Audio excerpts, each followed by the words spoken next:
star has arrived on the stage of international show jumping.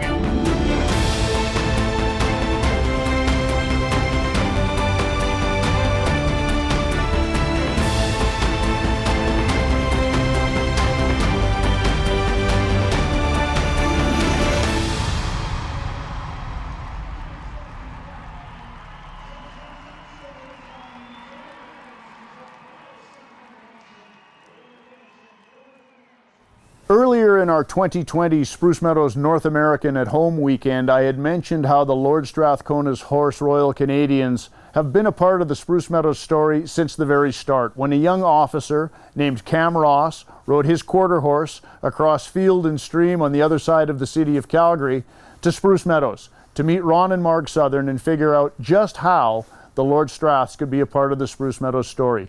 And what a part of the story they have been for the last 45 years. But it goes deeper than that in this part of the world. The Lord Strathconas were formed at the turn of the last century, when the Dominion of Canada could not raise the resources to send troops to fight the Boer War. So a group of Calgary and area ranchers got their horses together, got funding, and went overseas to South Africa, and a cavalry division was formed. More correctly, a cavalry regiment. Now, unfortunately, the Lord Strathcona's Horse Royal Canadians cannot be a part of Spruce Meadows this year, nor can the fans, nor can the athletes actually on site. But they still wanted to be a part of the 2020 Spruce Meadows North American at Home. Hello, I'm Captain Eric Tenorio, the troop leader with the Lord Strathcona Horse Royal Canadian Ceremonial Mounted Troop. Our relationship with Spruce Meadows goes back to 1975. Needing a place to train with our horses, we turned to Spruce Meadows when the regiment was still in Calgary. Happened to be the first year that Spruce Meadows was operational. Together, since 1975, the troop has grown and Spruce Meadows has grown into what you see today. Without the continued support of Spruce Meadows, and especially the Southern family, we wouldn't be able to operate and continue to bring the history of Canada's cavalry to the people of Western Canada. To be a Strathcona means to persevere in the face of adversity. It means to remember our forefathers and all they've accomplished and honor them and improve upon what they've laid out for us. To be a Strathcona is to put others before oneself. What does it mean to be Canadian? Well, in my opinion, it's being proud of our beautiful country, whether it comes to our beautiful forests, natural lakes, and mountains from coast to coast, as well as being including and accepting of all ethnicities and cultures, and being very polite and respectful, even if someone has a different political opinion than you, and even if you don't like hockey, cheering on Team Canada in the World Juniors. On behalf of the troop and the regiment, I'd like to send our best wishes through these trying times. Best of luck going forward, and we hope to see you again in 2021.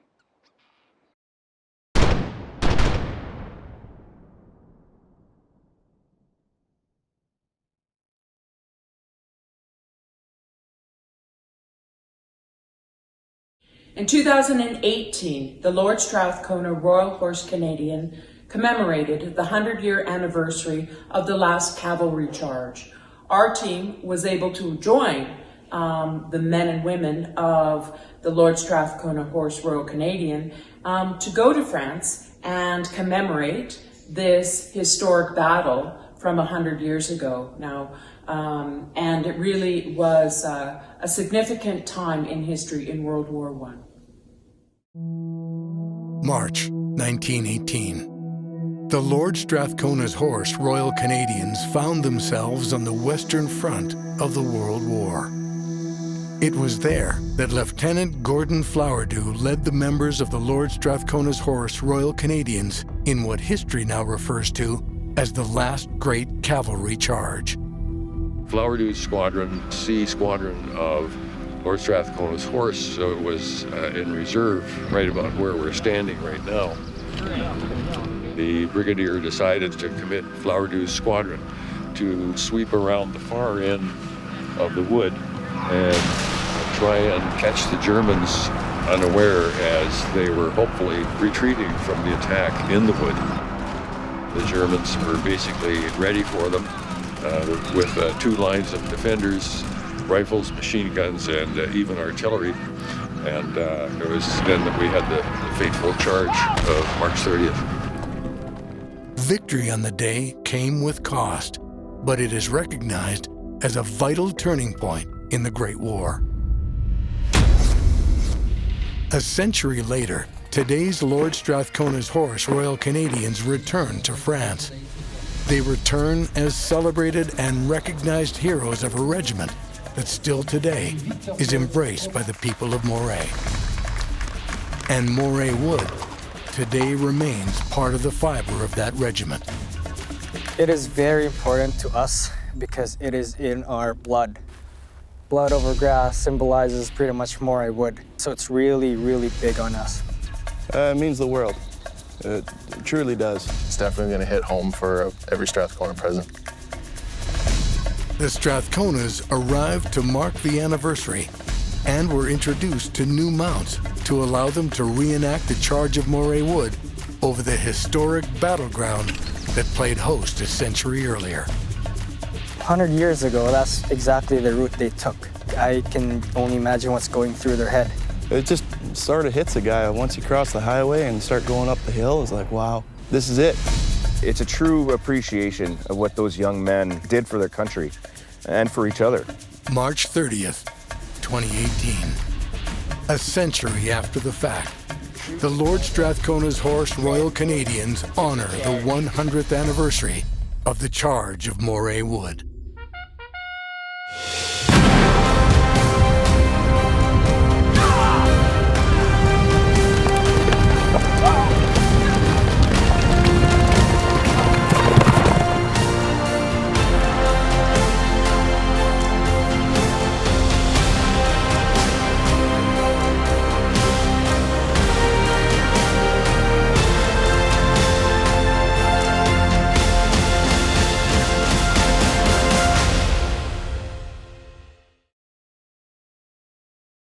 More than 100 years after the last cavalry charge, the Lord Strathcona's Horse Royal Canadians continue to hold a real relevance here at Spruce Meadows and throughout the community, whether it be in the international ring here at Spruce Meadows during a major tournament, or at Atco Field just across the property, where Cavalry FC plays in the Canadian Premiership, and the members of the Lord Strathcona's Horse are part of the pre-game ceremony. But it's not just the Lord Strathconas that are part of the military traditions here at Spruce Meadows. We've been treated to the Calgary Highlanders, the King's Own Calgary Regiment, and the Princess Patricia's Canadian Light Infantry. In addition to that, there's great British traditions here through the King's Troop Royal Horse Artillery and the Household Cavalry, who have been at the Masters each year for more than 30 years. But without question, a fan favorite here at Spruce Meadows happens every year at the Spruce Meadows North American, and that is the feu de joie, the fire of joy.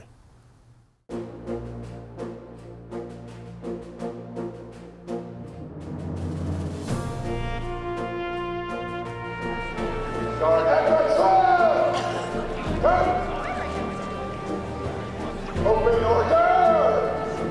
March! Order! Up! By the center! Inward! Yes!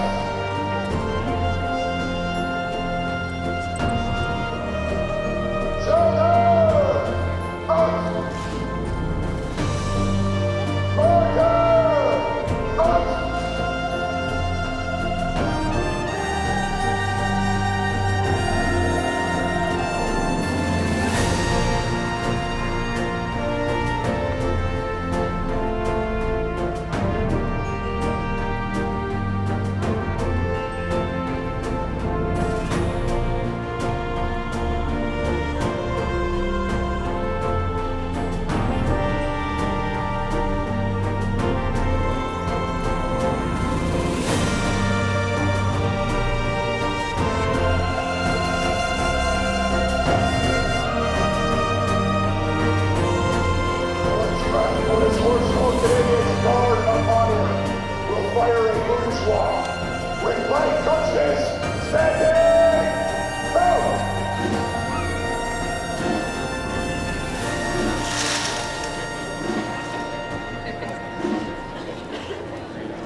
Reason!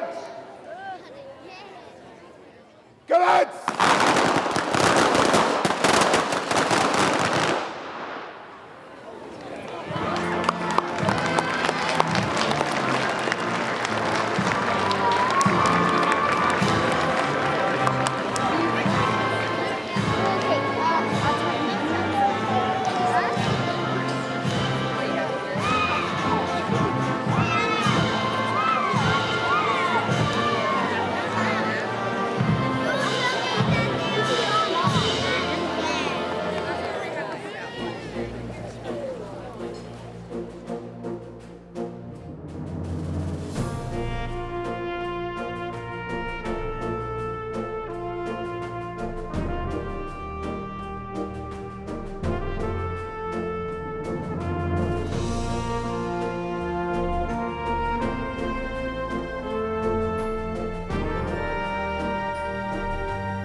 Our organization is about family, it's about caring, integrity, bringing people together, and being part of a community. And all of us sharing and collaborating in order to build better communities. First off, what we wanted to do is build a foundation, build a project that actually answered the need of the veterans. We met with over 200 vets. And then we also met with industry experts like the Mustard Seed is running the Calgary project. We'll work together to provide an environment where veterans are helping each other, which is what this village will actually do. They'll see each other, they'll interact with each other. They're going to find themselves back in a community of people whom they understood when they served. And that's the ultimate goal, is to get them to feeling like they're connected with something again. The idea of tiny homes is that it's the right size, and in turn we can build it in a barrack style format. You have your privacy, but at the same time you have this unit, and that's what the vets and our soldiers are used to, working as a unit. We all come from the same walk of life, and we know what it's like to put ourselves out for another person and to have somebody's backs. The only problem I have is I don't want to leave. 36 years after I got out, it's quite amazing for the acknowledgement, finally the recognition of what the soldiers do on a daily basis. At least now I know that veterans, some people are thinking about us, especially when we're going through a rough time, a lonely time, they don't know where to go. I'm glad that I learned that this place existed.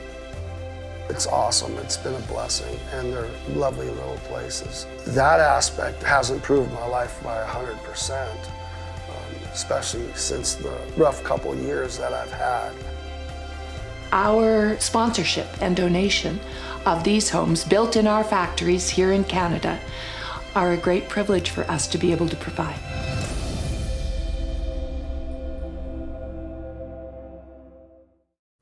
The final weekend of the Spruce Meadows Summer Series always saw the cream rise to the top, and back in the early 1990s there was a Canadian rider that was as good as any in the world, Mark Laskin. Mark Laskin, originally from Edmonton, Alberta, rose to fame with a great horse called Damuraz. He then moved to the United States to ride for the Pinon Farms out of New Mexico, and when he returned to Canada he had a great talent and a great stable of horses. Aside from being somewhat over the top as an Edmonton Oilers fan, he also happens to be one of the best riders Canada has ever produced, and that stands for speed competition, Grand Prix competition, and Derby competition. In fact, he was only the second rider ever to win both of the Spruce Meadows Derby competitions, joining the great Ian Miller with both June and July victories. Let's turn back the clock to 1991, where Mark Laskin aboard Voilà T wins the Chrysler Classic. Hey Spruce Meadows fans, I've been asked to make a few comments about my win in the 1991 Chrysler Classic Derby at Spruce Meadows. It was a long time ago, so the memories are a little hazy, but I still remember some of the highlights. I was riding a little bay mare named Voilà T. She had a big heart, scopy enough, very careful, energetic, brave, a real fighter. Perfect qualities for a good Derby horse. I remember that day the conditions were difficult. It had rained considerably all week long. The jumps were big, the going was tough. I think I had 2 down in the Grob, probably A and C. And after the first round was complete, there was a 2-horse jump off with 8 faults. I was lucky enough to go second in the jump off. I knew exactly what I had to do to beat Barney Ward, McLean Ward's father, and a real tough competitor.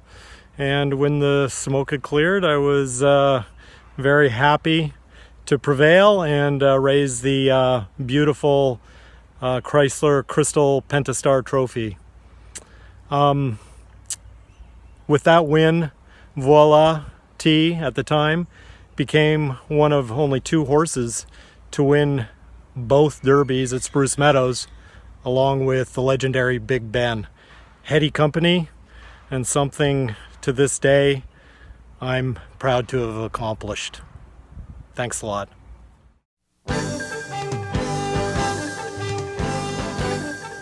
From Spruce Meadows in Calgary, Alberta, we bring you the equivalent of the Stanley Cup Final in North American show jumping, the 1991 Chrysler Classic Derby.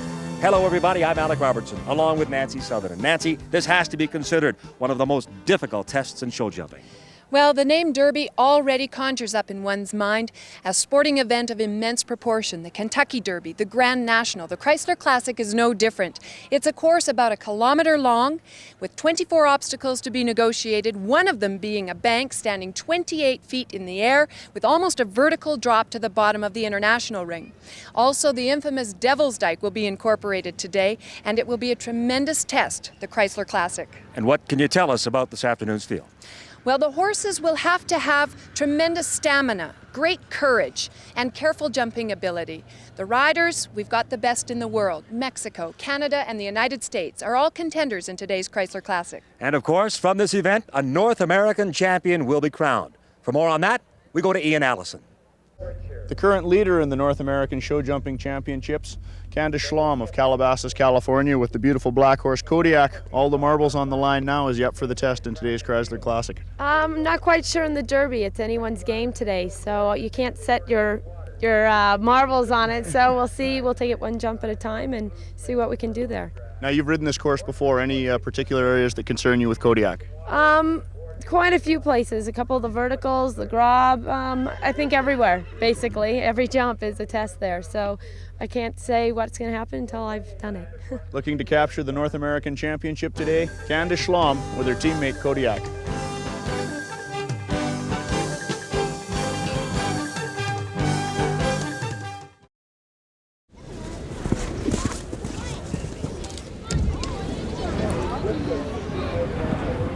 On course, Michael Endicott from Del Mar, California with Montbaby.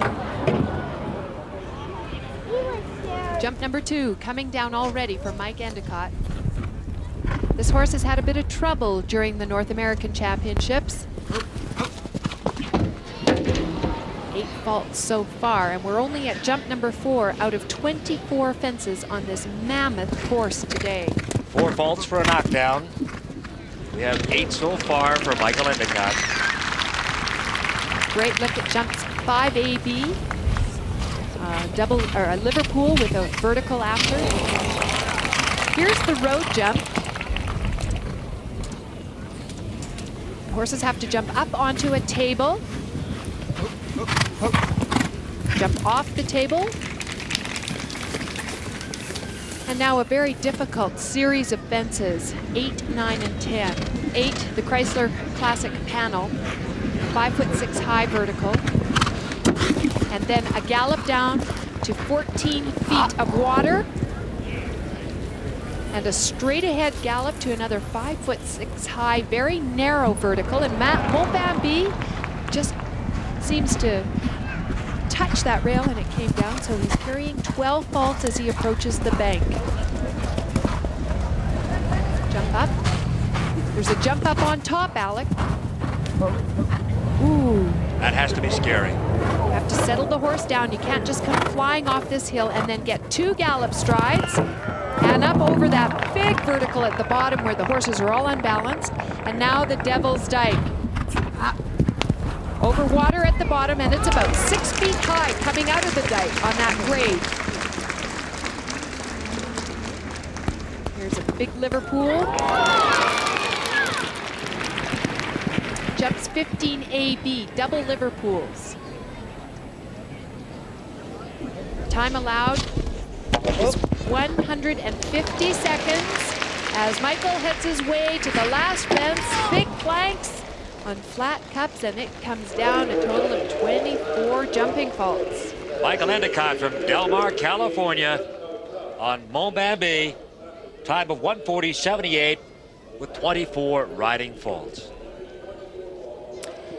First look at the bank. Montbambi just treads down very trepidatiously, not organized at the bottom, takes 2 very short gallop strides, and does not have a chance to clear the fence at the bottom of the bank. Michael, always tough to be first in. How did it ride out there? Right okay. Biggest concern after yesterday's footing and the size of the jumps is it gets harder when the footing gets sticky. Now it's hard from yesterday and it tends to hold you off the ground. You think the grob will wear down? Yes. Yeah, I think the grob's gonna get slick inside. Go get your other one ready. Thanks, sir. From Del Mar, California with alley-oop, we have Darlene Sandlin. In every sporting event, there is a dark horse, and rail stays up. Very lucky there. I think if I was going to pick a long shot for the Chrysler Classic, it's alley-oop and Darlene Sandlin. Why? It's a powerful jumping horse. He's got a wonderful attitude. He loves to just lope along. The height of the jumps is no problem for him. He's very careful. The only thing that may be of concern are the natural obstacles that this horse would not have seen before. Darlene looked pretty happy up there. Look at how high this horse jumps in the air. Both rider and horse appear to be relaxed. It's a great sign. And why wouldn't she be relaxed? Sitting on a horse of this quality.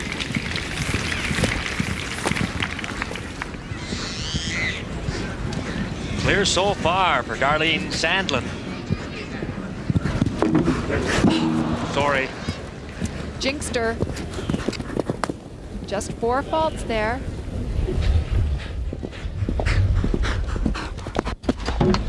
Ooh. The problem with that line, 8, 9, 10, that series of jumps is that you have to jump up high, you jump a broad jump and then another high jump, and it's very difficult to get the horses packaged together to use that power in their hindquarters to spring up over the high jumps. How much room is there once they reach that jump to the edge of the bank? There is about 33 feet, which only allows 2 steps, 2 horses gallop steps. Here's the Devil's Dyke. Oh, and he looks down at the water below, but look at him coming out. He's carrying 12 faults right now. This will be our new leader if she can hang on to this.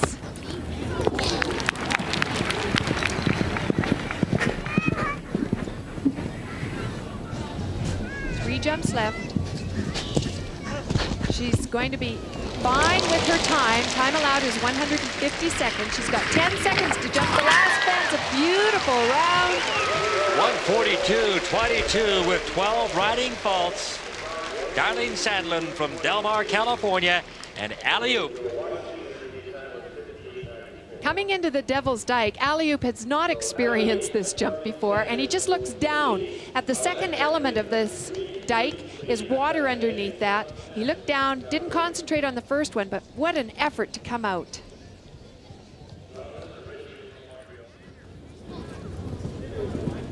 One of the hometown favorites, Calgary, Alberta, Jonathan Aslin, aboard Attaché. Jump number one, a big, beautiful flower wall. Gallop straight down along the west side of the international ring to jump number two, a very wide oxer. 4'9" high, 5.5 feet wide. There's the dry ditch, jump number three. And a very difficult fence. You have an option to jump either side of this jump. Number four, and a rail down there. 5AB, a Liverpool with 2 gallop strides to a vertical. And now the riders take a gallop along the east side of the international ring to a big wide oxer, 5 foot high and 5.5 feet wide. Here's the road jump. Horses jumping up onto a table there. Now they make a right sweeping turn to the series 8, 9, and 10. 8 is the Chrysler panel vertical. It's 5'3" high, taller than a lot of the riders.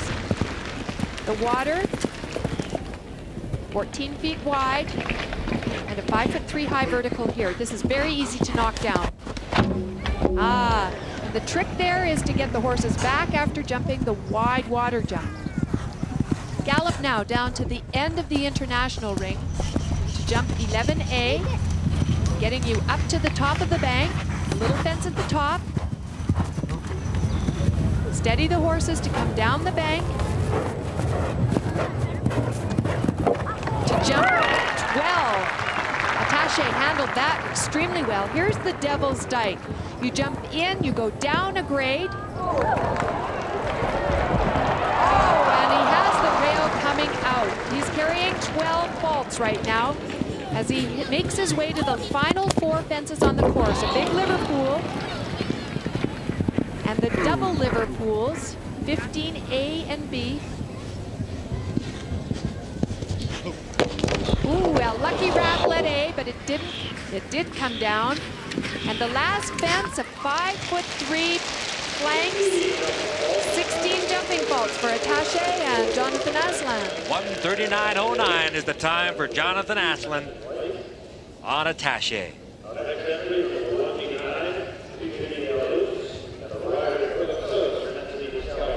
Jump number 10 is the question here is, can you get the horses to come back, compress their stride, use their power in their hindquarters to jump high over that? Coming out of the dike, Attaché a little bit close to the front, well, actually a little far away, reaching for the rail, just catching it.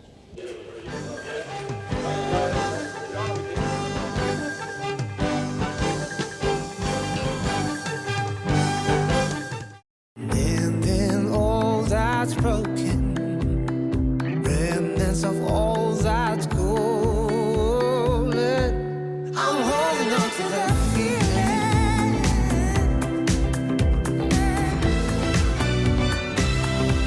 I'm holding on to that feeling.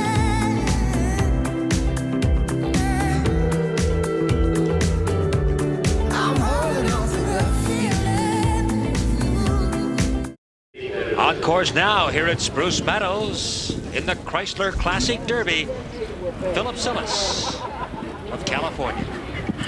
Philip is riding the well-seasoned French horse, Juniperos. This horse has competed for the French team internationally, as well as for Philip's teammate on the American team, Hap Hansen. That jump number 4 has caused a lot of problems. Philip began his riding career in the pony divisions in his native British Columbia. He's just recently become a U.S. citizen and is an assistant trainer at Hap Hanson's Rancho Riding Club. Philip has an unusual riding style. When he gets to the jumps, it almost looks like he's picking Juniperus up with his arms. Watch his hands. His elbows come right up, picks him right off the ground. Pretty big horse, 1,200 pounds though.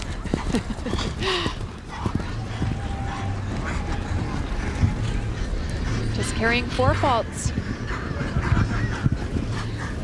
Soars over the Chrysler Classic panel.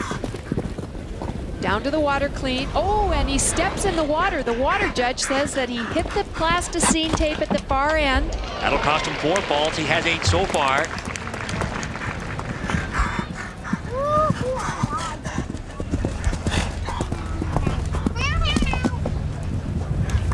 Here's the bank.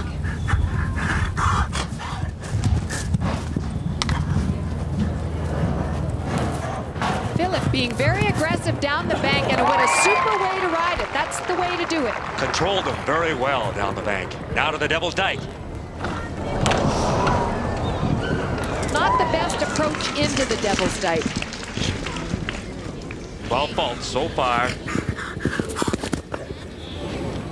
Soaring over that big Liverpool, and 3 jumps left on the course. You can hear Philip saying, whoa. How tired is the horse at this point? Well, he's got to be pretty tired, and the more tired they get, the stronger they get. They start pulling the rider down to the jumps.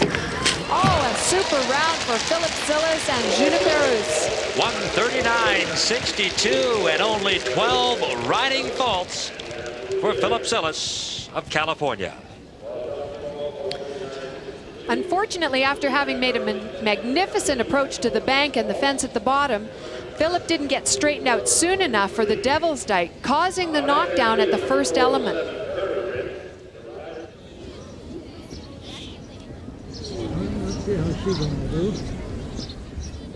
$100,000 is up for grabs here this afternoon at Spruce Meadows. Now on course from Mexico, Elisa Fernandez. One of the strong Mexican contingent here at the North American Championships. Alicia has never jumped a Derby course before. Peregrine is a Canadian-bred horse. The only one in this competition. Alicia's greatest riding career highlight, of course, was winning an individual gold medal at the Pan American Games in 1970. She's had some trouble with the combinations. We'll see how Peregrine comes into the horse has not wanted to get into the combinations, and I was worried that it may be a problem for her today in the Chrysler Classic. She's carrying 11 jumping faults so far, and she's at fence 5. So what are the objectives at this point? Knowing that there are problems and maybe more to come. Well, right now, leading the Chrysler Classic are 12 faults. So there's prize money all the way down to 12th place in this event. You want to keep going and do the best you can. Put the faults out of your mind that you've already incurred and try and get on the leaderboard to capture some of the prize money.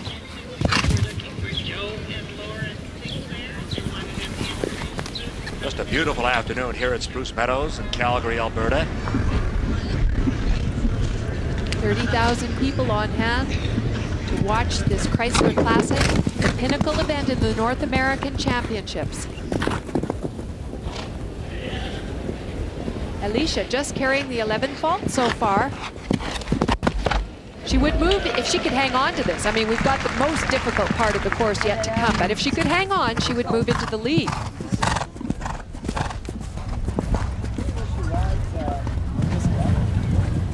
Up the bank and now over the jump and down the bank.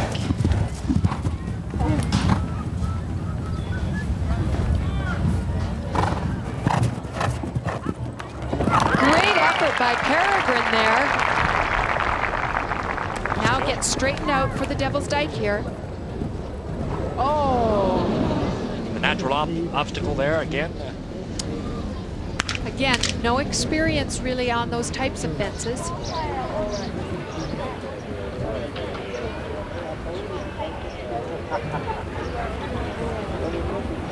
Make this one, make it, horse is so good. Oh, 3 refusals and elimination for Alicia and Peregrine. Well, it was a fine effort through most of the course, but after 3 refusals, Alicia Fernandez of Mexico has been eliminated. Coming down to the first combination on the course, 5AB, Peregrine spits the bit out about 3 strides ahead of the fence. Now on course, American Hap Hansen on Hendricks. Hendricks took a little bulge out after jump number 1. Hap Hansen, one of the U.S. equestrian team's strongest members.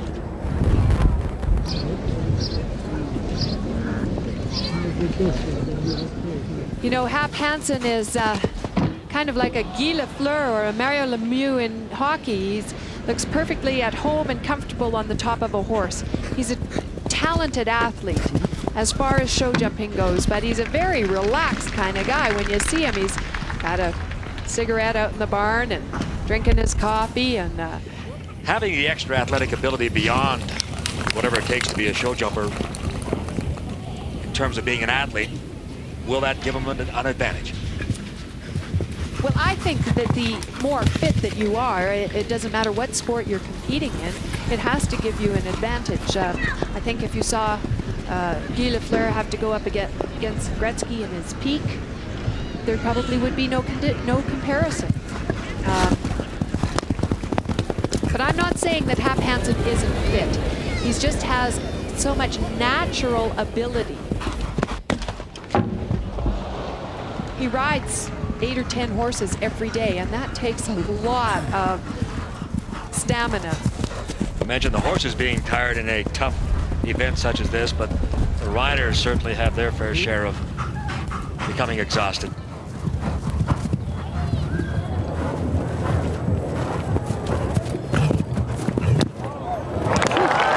Supreme effort by Hendricks coming down off the bank. Now into the Devil's Dyke.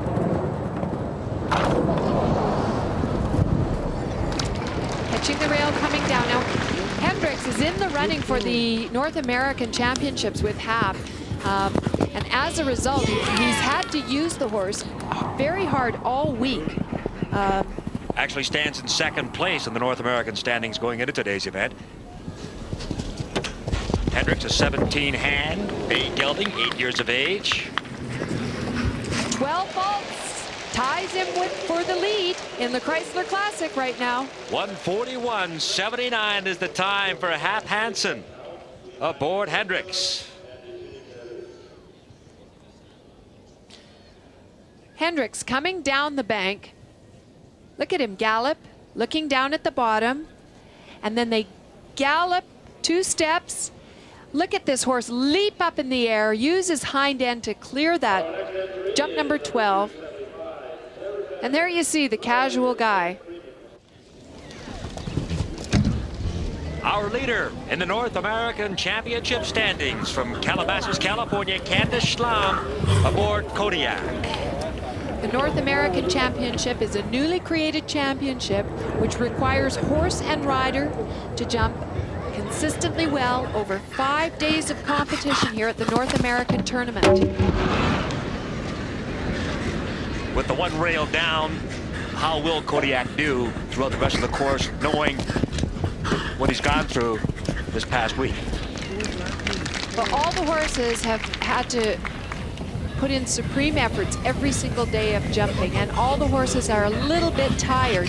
What Candace has to do is gather up all her energy, all the horses' energy, put the rail behind her, because if she can negotiate the rest of the course clean, she'll move way into a clear-cut lead with just 4 faults.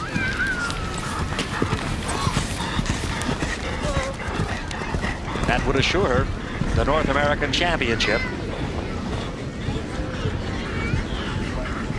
So the rider has to be out there thinking all the way around the course. get him back. Another tricky fence. Jump number 10, and Kodiak comes back nicely for Candace. What's going through her mind now for Candace? She seems to be handling the pressure well. Right now, she's concentrating on each jump as it comes up. Doesn't want to override her horse, wants to keep her nerves steady.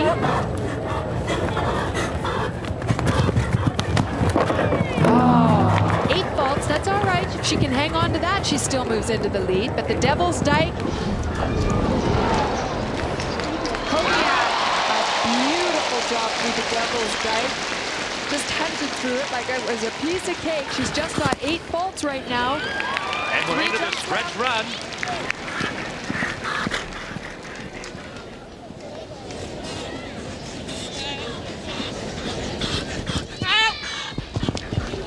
Talking to her horse all the way around these last jumps. Oh, she pulls the last fence down. We still have a first place tie with 4 horses with 12 jumping faults. Jump number 4, a very difficult fence. There's an option. You can jump either side of this. Coming down the bank. Candace just doesn't have quite enough going for her as she tries to take off for the wall, or for the last fence. And the last fence, a little bit of fatigue just catching up with her, just a fraction of an inch.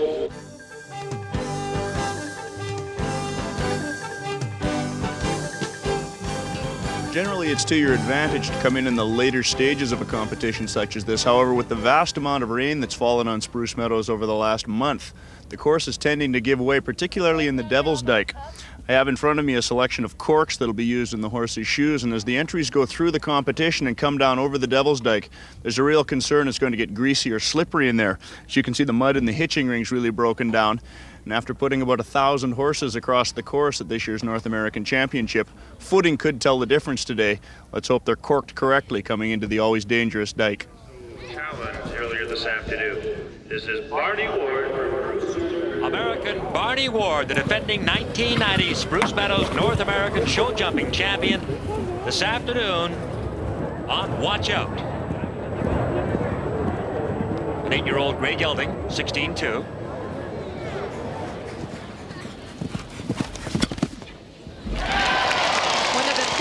Competitors, and as he cleared that fence, the knowledgeable show jumping fans here at Spruce Meadows gave him a great cheer. Now, Barney Ward is not a tall man, but he certainly has the athletic build. This is a California bred horse. A new horse for Barney in international competition.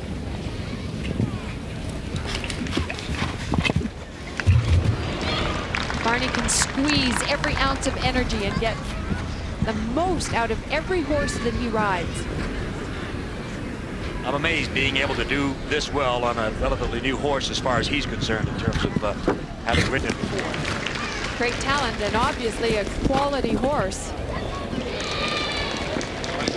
Watch him pull on the reins to set the horse back on his hindquarters to get him to leap up over that jump number 10. Now he's annoyed. Look back at 10. Barney's a very fit athlete.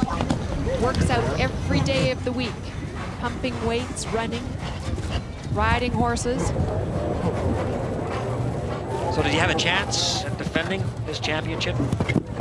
I believe he does. Down in 4th going into today's activity. Sure, he has a chance. If he can hang on to just the 4 faults. Look at him rattle a lot of these rails.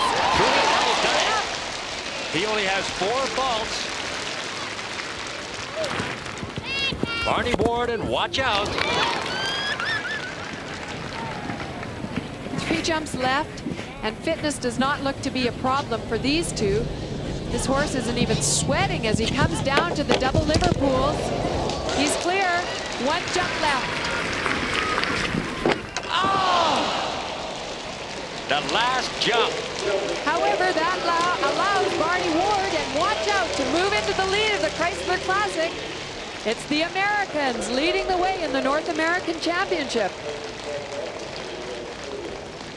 Coming down to jump 10, Barney really works at getting watch out back, springing off his hind quarters. Just didn't get it. He was a little bit far away, had to push the horse to get him up over that 5'3" plank vertical. The Cow Palace in San Francisco. This girl can do it all. Grand Marshal. On course now, Hillary Mayfield of Santa Ana, California on Grand Marshal. Grand Marshal, a 9-year-old chestnut gelding, 16-3. Hillary describes her horse, Grand Marshal, as a powerful jumper. He's a powerful jumper, and he's a big horse, big-bodied horse. Hillary stands about 5'1", 5'2", weighs maybe 110 pounds. She looks like a little peanut up there, but she is such an accurate rider.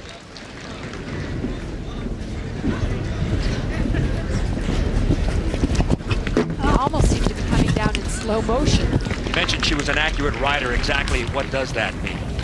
Well, that means that she can see from a long ways back exactly the right takeoff point and adjust the horse's stride so that he can jump to his optimum ability.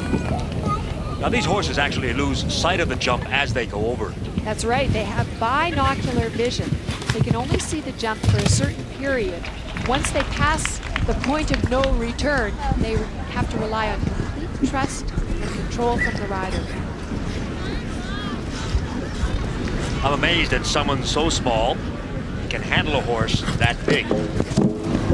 Well, you have to develop very good training techniques so that your horse becomes responsive at the lightest touch of your leg or your hand in the bridle. 8 faults so far for Hillary Mayfield and Grand Marshal.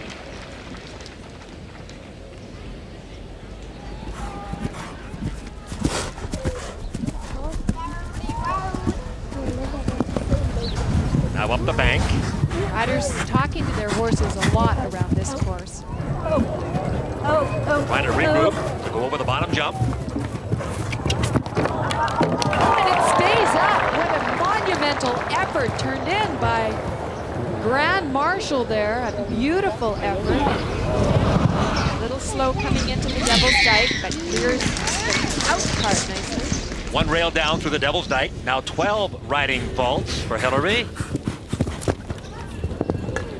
3 jumps left.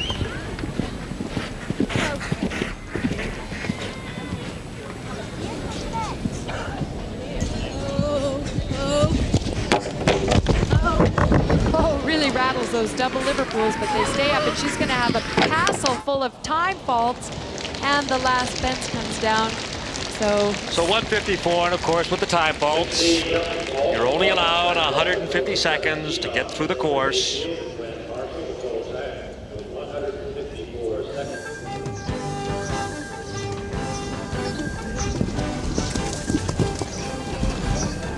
For an overview of what we're up against today, here's Jaime Azcárraga of Mexico. One of the strongest members of the Mexican team, Jaime Azcárraga, and Chin Chin, the wonderful stallion, heading now to jump number 3, big dry ditch. They've cleared jumps 1 and 2, flower wall and the big wide oxer. Most difficult fence on the course today, jump number 4, proves no different for Chin Chin and Jaime. 5AB Liverpool, which is water underneath a wide oxer, and 2 strides to a vertical, and that's unusual that Chin Chin would have a knockdown there. Along the East Grandstand, look at this beautiful stallion's coat just glisten in the sunlight here at Spruce Meadows as he leaps over jump number 6, a big 5.5-foot wide oxer. Here's the road jump. Jump on top. The horse really reached and scrambled, wasn't quite sure about it, although he's been over it a number of times. Having another rail, I think this horse may be quite tired. And we could see a lot of fences come down towards the end. Series 8, 9, and 10, a vertical jump.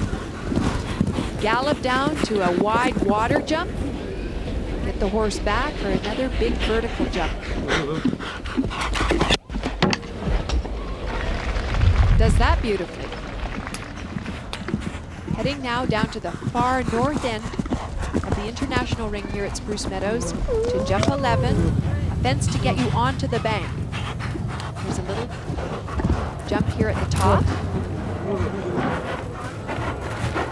Galloping down and 2 strides up over the vertical at the bottom. Jaime's doing a great job carrying 12 faults. Are we likely to see a clear round today?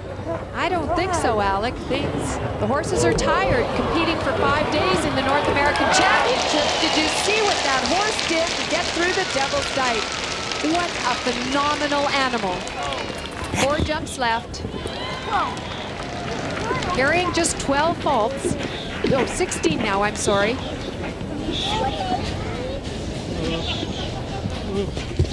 Into the double Liverpools, handling that easily, and he's come back strong. When I thought he was tired, the horse has made extra efforts to get across the finish line.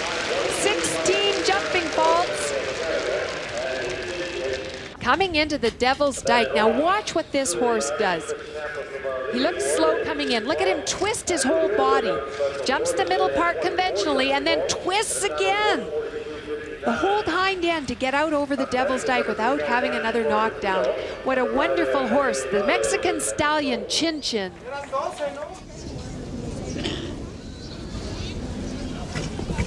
American Ronnie Freeman from Laguna Hills, California with Starlet. This is the 16th tournament Ronnie Freeman has attended here in Spruce Meadows. He was first here back in 1979. This is a truly wonderful young jumping horse, Starlet. Did I jinx her or did I jinx her? 9-year-old bay mare. I'll tell you, the North American Championships are a very difficult series of competitions that take their toll on the young horses. You notice on the belly of the horse there seems to be something protruding. Exactly what is that, if we can? Well, that's a belly flap to protect the cleats in the horse's shoes from puncturing the belly when she puts her knees up over the jump. When they make some of their extra efforts over fences, they'll sometimes just puncture themselves by hitting their feet against their belly. That's to protect it. Starlet is 17 hands. Does that make it easier for a horse like this? Yes, and she can jump the jumps easily. She covers so much ground. She's got such a rangy gallop. She's only got 3 faults right now.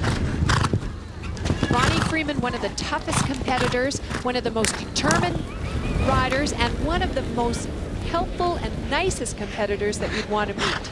Of the 3 countries competing here today, Canada, Mexico, and the United States, which team will do the best in the upcoming Olympics? Well, I think the Americans are probably the odds-on favorites. Canada would be next, and although I have to say Mexico has got some great athletes and some great horses underneath them. Oh, just a little bit unorganized at the bottom of the bank. Just 7 faults, but if they didn't have time faults and no more knockdowns, they would move into the lead. Oh, another rail comes down. 1 rail down through the Devil's Dyke, 11 so far for Ronnie Freeman. In the last Derby we saw, Alec, I mentioned that Ronnie was a little bit unfit, or maybe not as fit as an Ian Miller, but he is certainly riding extremely well here today. And this horse is jumping so well for such a young horse in this competition.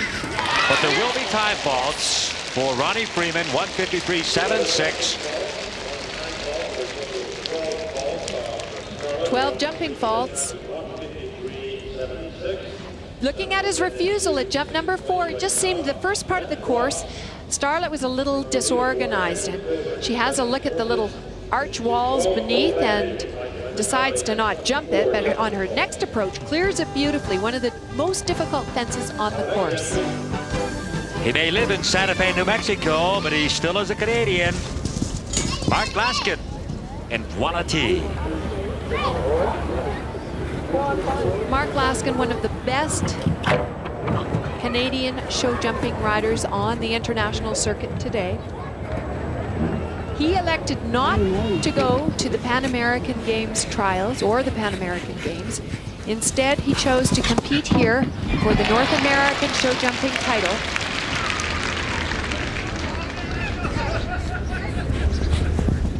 That's the reason we're not seeing the likes of Ian Miller here at Spruce Meadows, because he has chosen to go to Cuba for the Pan American Games. Voila T is a good Derby horse. Did she leap up over that jump? She's won a Derby here before at Spruce Meadows, but never the Chrysler Classic.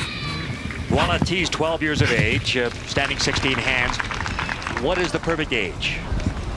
12 has got to be the peak or prime age for a horse athlete in show jumping.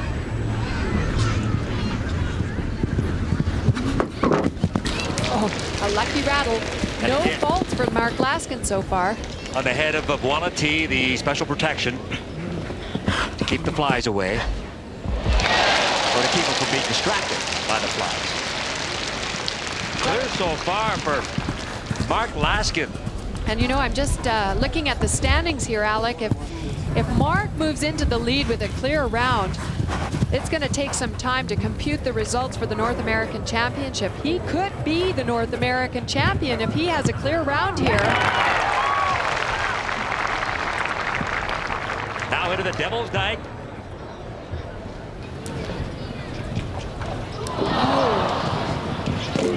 Oh no, 8 faults now through the Devil's Dyke. He's tied right now with Barney Ward and Watch Out, who also had 8 faults, and Mark's got 3 jumps left to go.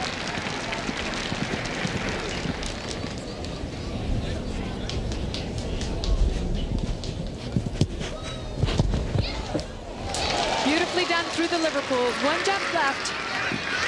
Oh, and we have a tie for first place between Canada and the United States. Mark Laskin and Barney Ward. 142.51 with 8 faults. Things came a bit unglued. There's Barney Ward. He's a little bit shaken by Mark's sterling ride here in the Chrysler Classic. Coming into the Devil's Dyke. It looked like Voila T was a little bit weavy coming down on the approach. She jumps the middle element fine, but knocks the back element there. Her 8 faults just in that one obstacle. Rich Fellers from Oregon, Wilsonville, Oregon, aboard El Marisol.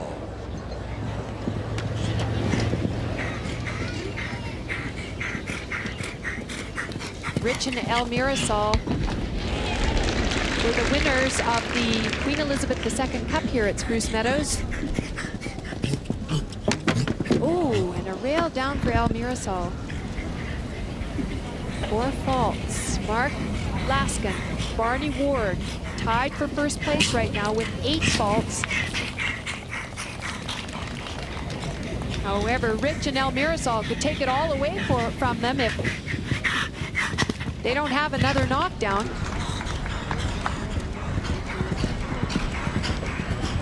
Beautiful, big galloping thoroughbred horse. He's got almost perfect jumping technique.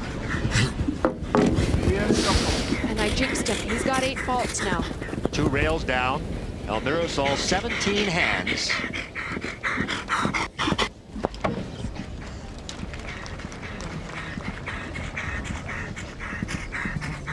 When we talk about good jumping technique, the horse makes a round arch over the jump, tucks his front legs up tidily against his chest, uses his hind end to really push off the ground and fling out over the jump. Oh, look at that horse try. He just inched his way over jump number 12. Now into the Devil's Dyke. Oh, and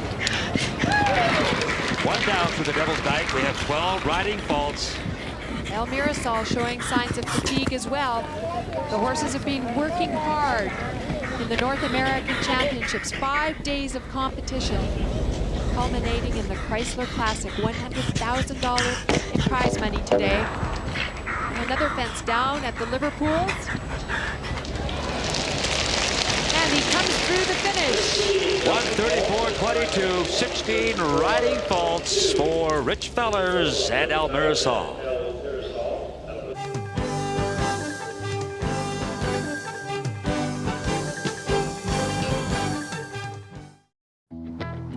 We've all got some miles to make up. Miles to the job site. the campsite, and anything else we set our sights on. So let's roll up our sleeves, because we've got miles to make up. Now you can buy from home with the help of Ram Click and Drive. And during Ram Summer Clearance, you pay what we pay with Employee Pricing Plus and 0% financing for 84 months. A United States Canadian jump-off. First on course this afternoon at Spruce Meadows. Barney Ward from Brewster, New York. All right, it's against the clock now. The least number of faults and the fastest time. Barney Ward setting the pace here with Watch Out. Course is shortened. Clears 5A. We'll have an intermediate time for you here after the Chrysler Classic panel. 25.24 seconds. And 3 jumps left. He's had no faults.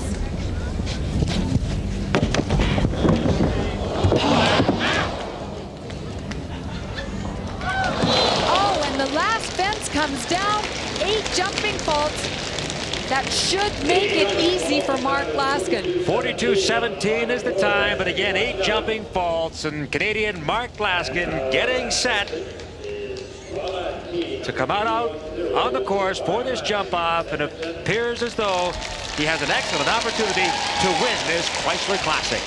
Barney Ward having the knockdown at the second element of the Liverpool.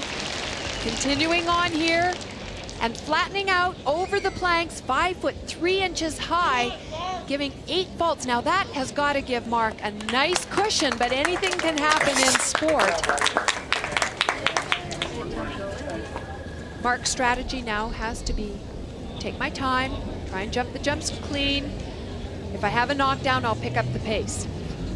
He handles the pressure well internally. Oh, he's got ice water running through his veins. He is as cool as they come, Alex. We're now underway with Mark Laskin.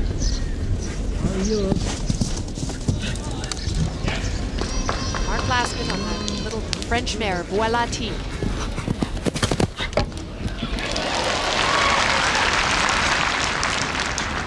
The fans here at Spruce Meadows really behind this pair. This the North American Championships, 4 jumps left. $33,000 for today's winner. 7:29, the intermediate time for Mark Laskin as Barney Ward looks on. Well, now this is a bit of a risky game that Mark's playing. He is slow, he's being cautious, but if he has 2 down, yes, he's got it, Alex. Mark Laskin from Canada on Voilati, knocking the last jump down, but that's just 4 faults. He's the winner of the Chrysler Classic. 46.64. Mark Laskin wins the $100,000 Chrysler Classic. He collects $33,000 for his efforts, and the thousands of fans here. Throwing his hat way up in the air for the fans here at Spruce Meadows. Mark Laskin comes through aboard Voilati. Now, your mare of Voilati gave you an extraordinary effort today. However, we didn't see any clear rounds in the Chrysler Classic. Can you explain? I think probably because of the footing. The course jumped as big as I've ever ridden it, and it was really tough. I got a little lucky in the jump off. I rubbed a couple, but they didn't fall down, fortunately. Mark, joining us, I have the President and Chief Executive Officer of Chrysler Canada, Mr. Yves Landry, and I believe you have a presentation to make, sir. Sure, and we're quite happy to present this trophy to Mark, young Canadian. We're really proud of you, what you've done today. Congratulations, eh? Here's a trophy.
Thank you for joining us today watching the North American at home. We carry many grooming tools and solutions here at the shop to get your horse looking shiny from ear to tail. From fly spray to shampoo, hoof oil to basic vet supplies. Both horses are wearing customizable saddle pads by Ogilvy. Both the bump up and the saddle pad can be any color under the sun to represent you, your horse, or the barn you're with. And the ears that both horses are wearing are by Talisman. They again come in any color. As well as if you're looking for something a little bit more jazzy, Cantac Equestrian has a lot of custom options for their ears as well. We carry a large variety of tack for every price point. You can see our selection online or give us a call. Just to name a few, we carry Shires, Dion, None Finer, and Walsh. Every horse and rider have different needs when it comes to bits.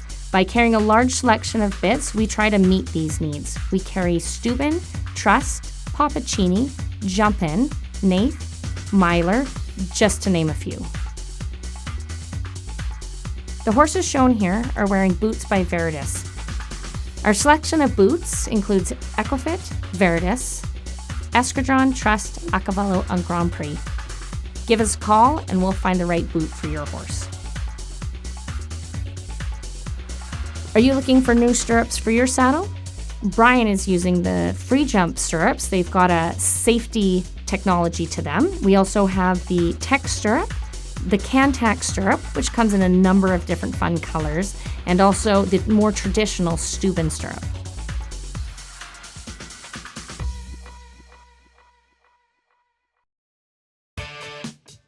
Brian is wearing our new men's breech by Anna Scarpati. It's a perfect breech for every day. It washes well. It's a great price point.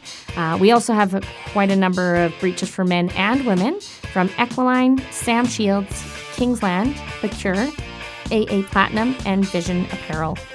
Give us a call and we can find the right breech for you. Both Brian and Christina are wearing Spruce Meadows branded apparel, to be found on sale right now at the Spruce Meadows shop.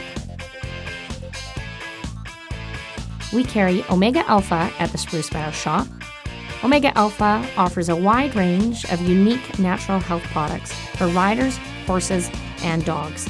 If you would like to find out the right product for you or one of your pets, give us a call or visit our website. The Spruce Meadows shop is proud to be the supplier of Cavalor in Alberta. They have a wide range of feed, supplements, and grooming products. You can find something for your broodmare, retired horse, or performance horse. Cavalor feed is available for pickup, or you can arrange delivery options. Give us a call at the shop. We can hook you up today.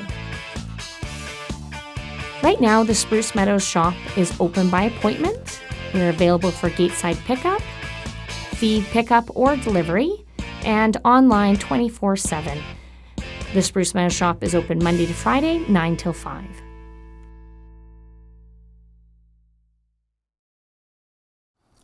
A reminder to our viewers that the Spruce Meadows shop is open to our fans around the world online, and for those in the Calgary area, by appointment or through curbside pickup here at Spruce Meadows during our COVID-19 lockdown. Next up, we're going to go back to the Derby, the final day of the Spruce Meadows North American, and what a memorable edition we're going to bring out of the vault. The year was 2000, and there was a great entry for the final day of the Spruce Meadows North American, and one of the most memorable moments of that particular Chrysler Classic was a great display of both horsemanship and athletic ability displayed by Calgary's Jonathan Aslan and his horse, the Spirit of Xerox. It happened during the 5-foot drop off the Spruce Meadows bank at the north end of the International Ring.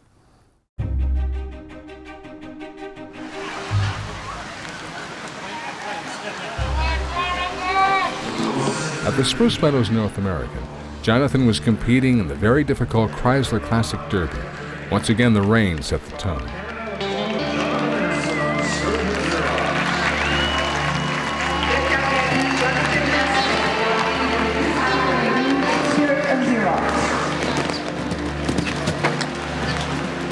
This course is ominous. It never changes. In the history of this competition, there have been only 5 rounds with no faults out of the 250 horses that have started the course. That equals an amazing 2% success rate.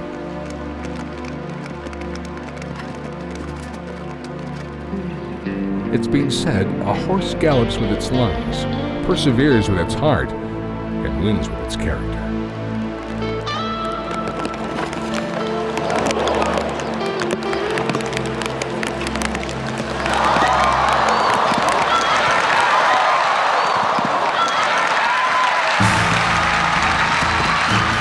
The recovery is indescribable. The moment speaks for itself. A true testament of perseverance, heart, and character. 1 fence down in 7 seconds over the time allowed gave Jonathan 5 3/4 faults. Good enough for the bronze medal. An astonishing finish considering the conditions.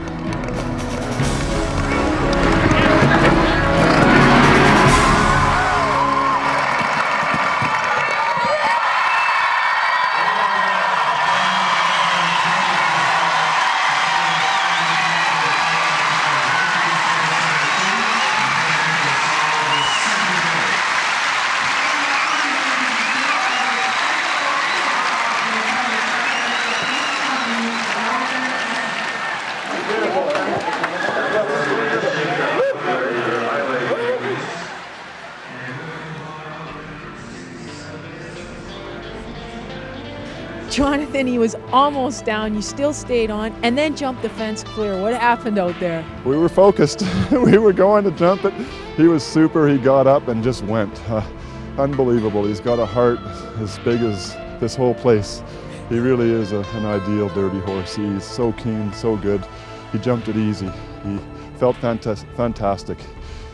Coming out of the Devil's Dyke, he had it down. He jumps the middle Liverpool like a water jump. He jumps so big over it and ends up so tight. Thought we had it, but he was great. You were great too. Congratulations. Thanks, Pollyanna.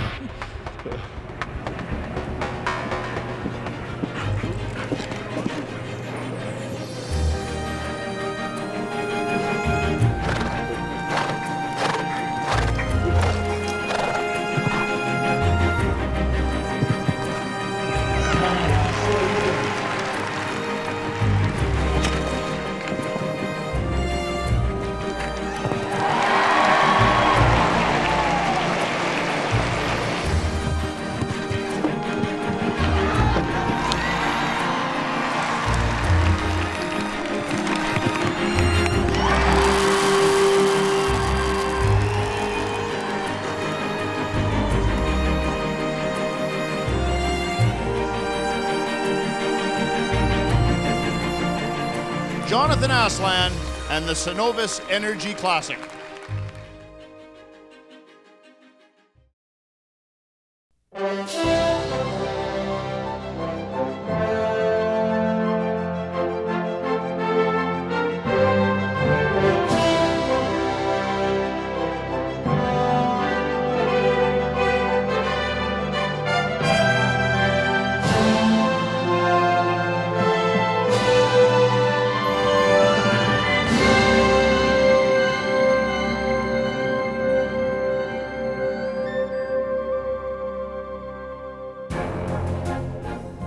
In sport, they say the drive to win comes not from the titles you have, but the titles you don't have. Canada's Eric Lamaze owns some of the most distinguished titles in the sport of show jumping. He's currently the reigning Canadian show jumping champion.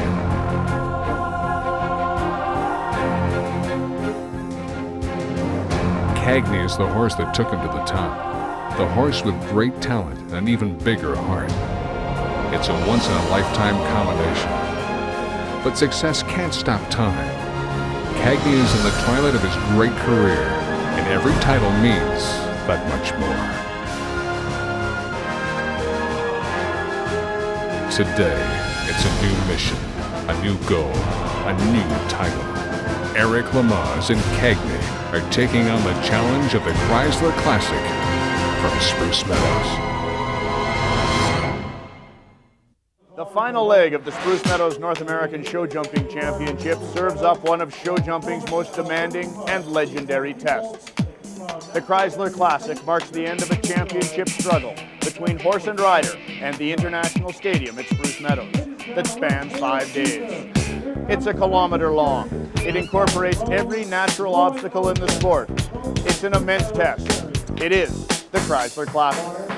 Hello and welcome to Spruce Meadows. I'm Ian Allison, joined as always by Linda Heathcott. Linda, it's Derby Day at Spruce Meadows. It was always your favorite day. Do you wish you were walking the course right now? I really do. You know, the Grand Prix are special to jump in, but Derby Day is very, very special, especially if you have a great horse. I was fortunate enough to ride Advantage Chrysler, and he was a great Derby horse. Well, and of course, you posted an historic clear aboard him, and you were wearing a camera on your head so we could all get a sense of what it was like. What was it like for you? Well, it was very difficult. We practiced all week long, adjusting the helmet so the weights were correct and everything like that, and it was a little bit strenuous because it is a long course, and I had about 10 extra pounds on me, and it was really impressive to be able to show people what I saw as a rider. Well, someone looking for a clear round today would be Eric Lamaze aboard Cagney, the great Irish gelding, looking to go into the history books to join Big Ben and Voila T as the only horses ever to have won both derbies here at Spruce Meadows. Yeah, and I think that Eric Lamaze really loves his horse Cagney. He's been a great horse, but he's getting older. The Grand Prix are a little bit more difficult for him to cope with,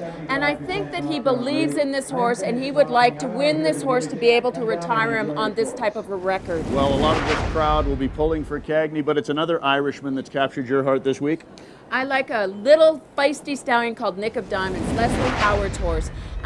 He's pretty impressive. He's like a little rubber ball, and when he jumps up over the jumps, he kind of kicks out with his back legs.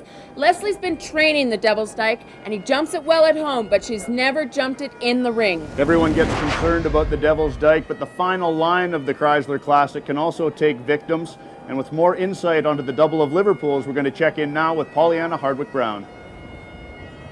The Chrysler Classic Derby course is about natural obstacles. We talk a lot about the Devil's Dyke, and statistically, it has had the most knockdowns, the most problems. But this combination, 15AB, is also a problem. Statistically, 93 rails have come down in the 90s on this particular element. Why? Because it's at the end of the course. The horses and riders are tired. Also, there's water underneath each of these fences. That can be a distraction to the horses.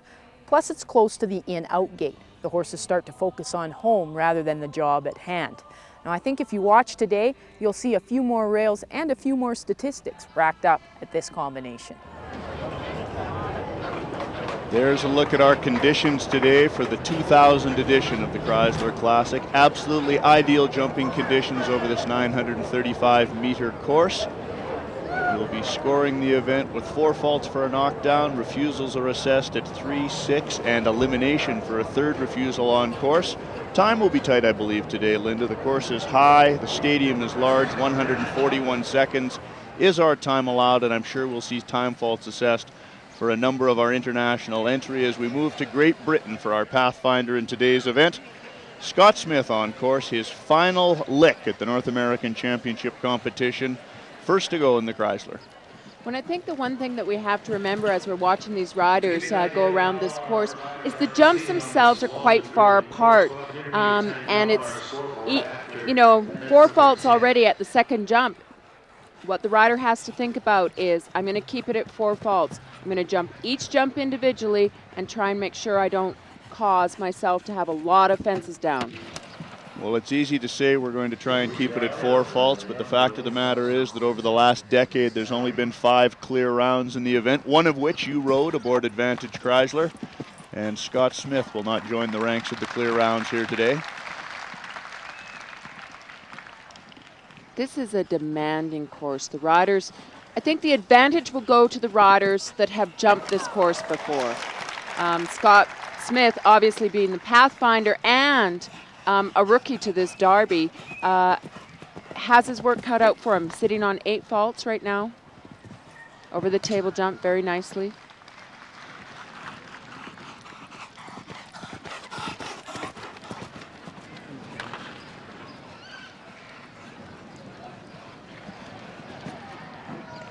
This now always proves to be a difficult line with 4 faults at the vertical there. Let's see if Scott can get this bay horse back for this big number 10 fence after the water. Choosing the option, jumping the wall instead of the white, narrow vertical. It's an interesting jump because you have 3 choices there. And now to the top of the International Stadium here, the top of the Spruce Meadows Bank before they come 5 meters vertically down and onto the Devil's Dyke. Down very gently. Straight onto the vertical. Good ride there. And the Devil's Dyke. Well done. Clear through the Devil's Dyke. What a great ride. Well, that in a sense is a victory here at Spruce Meadows. You can hear the 30,000 people in the stadium cheer on Mr. Smith as he guides his bay horse through the Devil's Dyke clearly. However, he has incurred a number of faults, including time faults that are marching on now as he hits the double of Liverpools that Pollyanna talked about at the top of the program. Onto the final fence. Ooh, and that Canada flag, it falls so easily. Great Britain starts things off here at Spruce Meadows with 23.5 faults for Scott Smith.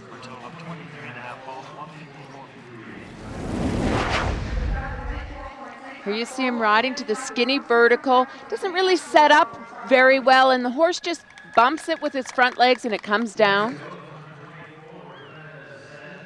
The first of the double of verticals, the horse simply does not jump high enough.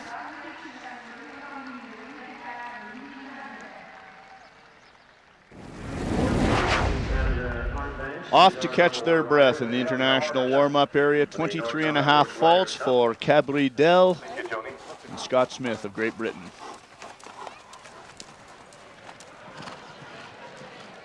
Next to go, a young Canadian rider, Frankie Chesler, her second year as a member of the Canadian long-listed team, sporting the colors of the Canadian show jumping team, and she's on course now aboard Ravenna Zed. Frankly, has spent the whole summer here at Spruce Meadows, and we've been very impressed with her. She's a game competitor, and I really like the way she rides this horse. It's a feisty bay mare, and Frankie sits up very tall and really is patient about getting the jumps jumped.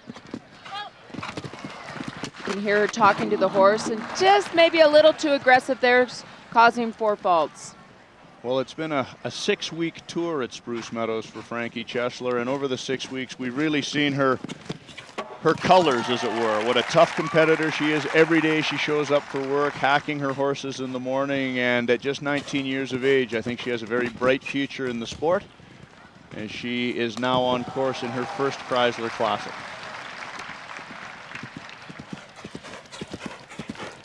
You can see the look of concentration on her face. Good ride there for the Chrysler vertical. Over the water. Now let's see which option she takes. And goes to the wall again. I like the wall myself. You know, I think that it slows down the horses, and if you jump that narrow white vertical, it's so easy to have a fence down.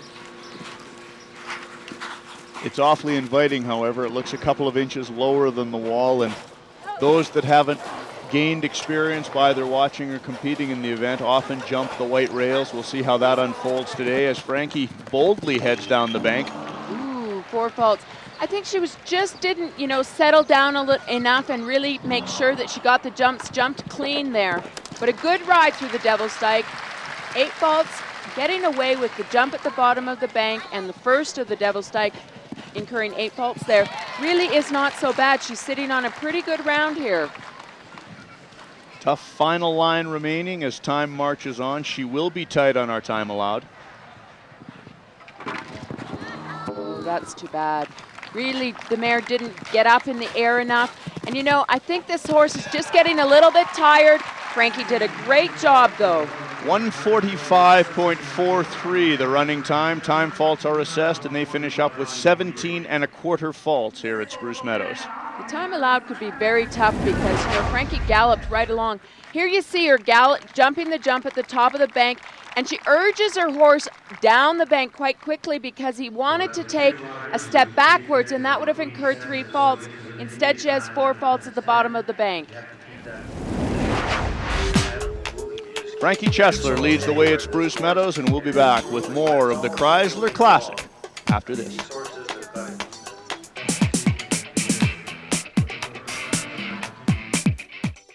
Mending all that's broken, remnants of all that's golden.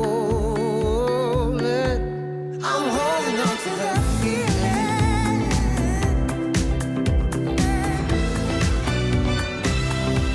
I'm holding on to that feeling.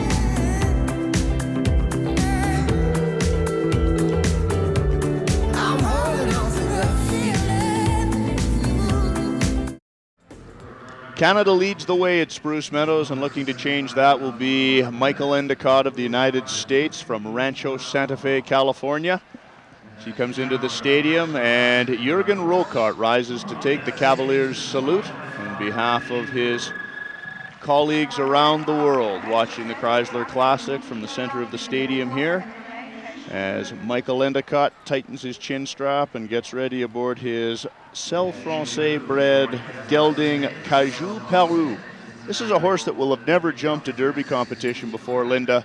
Is this an intimidating stadium to come into in that regard, the natural obstacles, etc.? This is a very intimidating stadium, but most of all, it's an intimidating horse.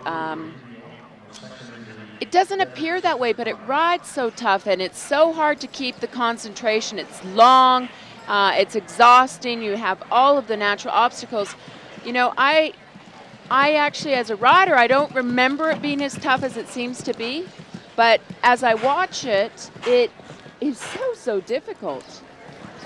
Well, the Chrysler Classic was first jumped in 1985. The inaugural winner, Big Bird. Now, some 15 years later, the course still continues to build its legend in the sport. If you watch Michael Endicott, he's really having to push his horse over these oxers, it seems like. And he may be into a little bit of trouble.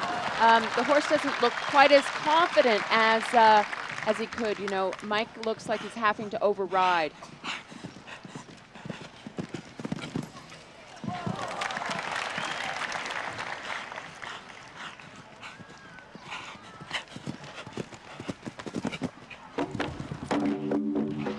That's too bad he has the table, It's such an easy jump, and it's not very big, and when you have it down, it's quite depressing. You hate to hear the rails fall on what essentially is a gift out in the middle of the ring. That's such a difficult vertical, and tall. It's 1.50 meters high, and it comes down so easily. Mike's taking the center vertical and has it down. We often see that with the riders being drawn into the middle of that obstacle. Michael Endicott now, oh my goodness, it looks as though he's choosing to end his day here at Spruce Meadows, electing not to go to the top of the Spruce Meadows bank after a couple of rather unfortunate rails here for our entry from Rancho Santa Fe. Well, Mike was sitting on 16 faults prior to the top of the bank, and you're coming down death row basically after you go down the bank, and I understand why with this young horse he's going to retire and save him for another day. There's a look at a great veteran from Spruce Meadows, Rich Fellers of Wilsonville, Oregon.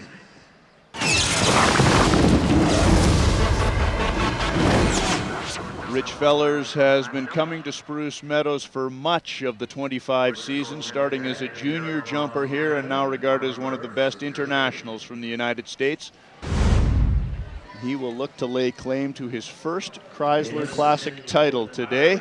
One of very few championship titles here at Spruce Meadows that Rich Fellers has not won over his illustrious career. 1998 North American show jumping champion, and today he's aboard Amos, an Irish-bred gelding standing 16 hands. Well, Rich has jumped Amos over this course. He's never jumped a clear round, but I think being able to walk in the ring and knowing that your horse will get to the finish line is a huge confidence booster. And so what Rich is planning on doing is riding a clear round. He's ridden it before, so he knows that his horse will do it, and he has to just concentrate on each jump. So far, clear. You can see him clucking. There's his wife, Shelley. She, I think they tape every single round that Rich is in and go back and study it and make sure that he doesn't make the same mistake twice. Mind you, Rich as a rider doesn't make very many mistakes. Clear to the Chrysler vertical, very tall vertical. What's difficult about this vertical is that you come away from the in gate. And you have to remember, four faults, that horses are herd animals, so they tend to want to go back to their buddies instead of, gallop with a lot of pace away from the in gate.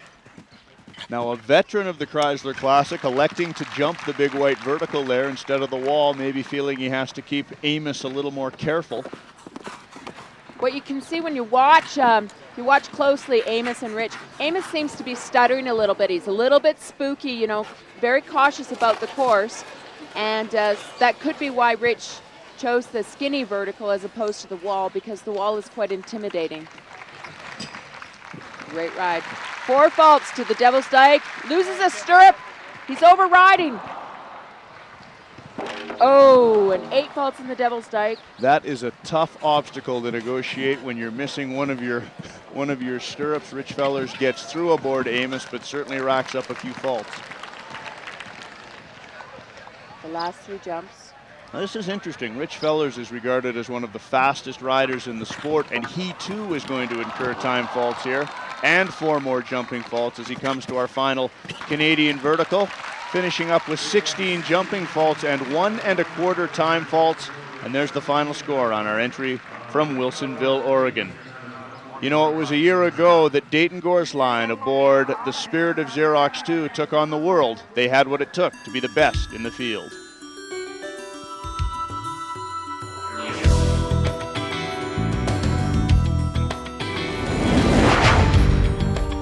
Already past that of Nicole's by about 4 seconds. He's got his own game plan, and I don't think Nicole's going to put any pressure on him. He wants to jump all these jumps clean. Come on, Dayton, double oxers, up and over, come on! Yes, 1 more to go. All right! A clear round in the jump off, having advanced to a 3-horse jump off aboard the 10-year-old Hanoverian gelding Spirit of Xerox. Dayton Gorsline piloted the big Hanoverian gelding to victory. This year, a new rider in Jonathan Aslan, and the Spirit of Xerox is ready to take on the course again.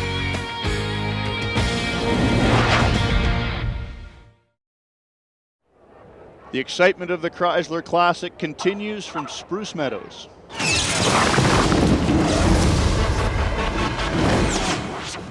Here's a look at the stat board of the Chrysler Classic over the 10 years it's been running. Now, what's amazing is over 250 horses have actually started and competed in this course, and only 5 clear rounds.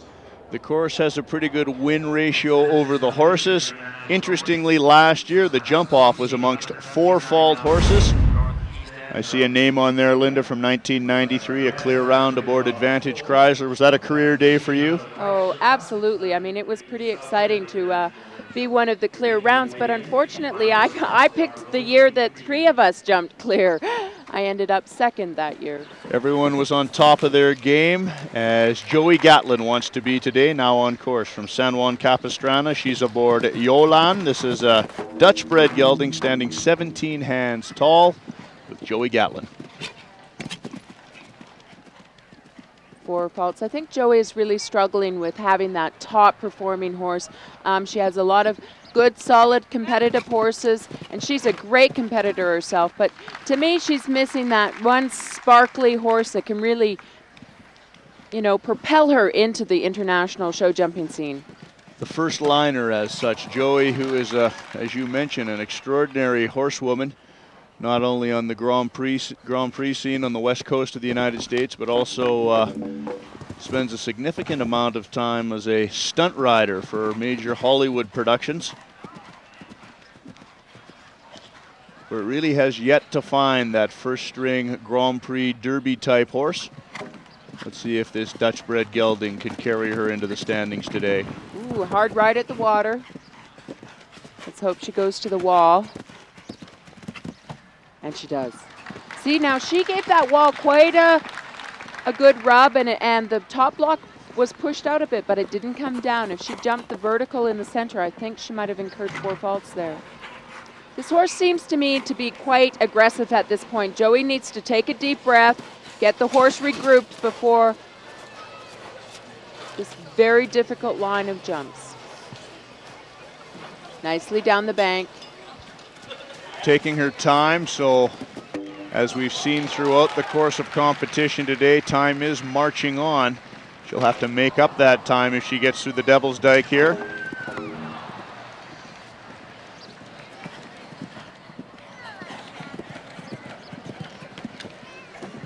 She's having not a bad round, but you know, the horse is very timid about jumping the natural obstacles, and it's causing her some hardships here.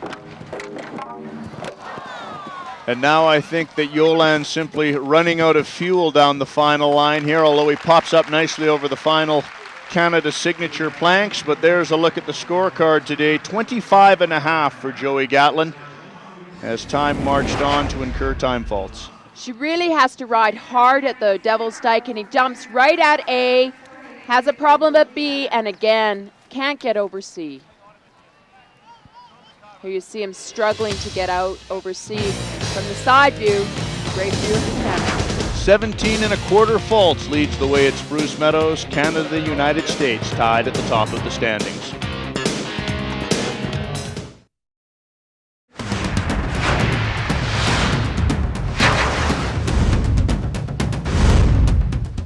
Here's a look at the point of view from fence 3 to 4. What's interesting about this is the horses jump the dry ditch and they gallop to this wall. And what is extremely interesting, and even to me I didn't understand it, this jump has been knocked down 90 times of the 250 horses that have jumped over it. So it comes down, very easily. It looks really easy to jump, but the rails are narrow, they're only 8 feet wide, and I think perhaps the riders are underestimating how difficult it is to jump. Well, we'll see if Ronnie Freeman, a former champion of this event, 1992 was the year he rode a clear round aboard Starlet. He is on course now, and here he comes onto that 3-4 line. The oxer is down. Now he has to jump this skinny vertical that we looked at. Oh, and it comes down. Now that was a great pick for our graphics artist to have a look at for what it looks like from the horse's eye. Really one of those unassuming points of the track here. Everyone talks about the Devil's Dyke, the final line, but the early going of this competition can also catch up with you, and those faults are assessed at the same rate. So Ronnie Freeman has a couple of early rails here.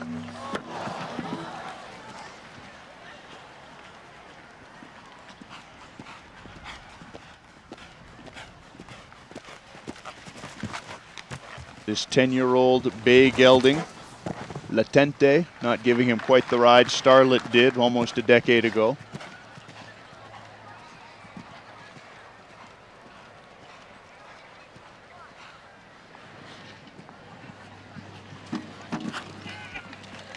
Jumps the Chrysler vertical. Now he needs to ride hard to the water.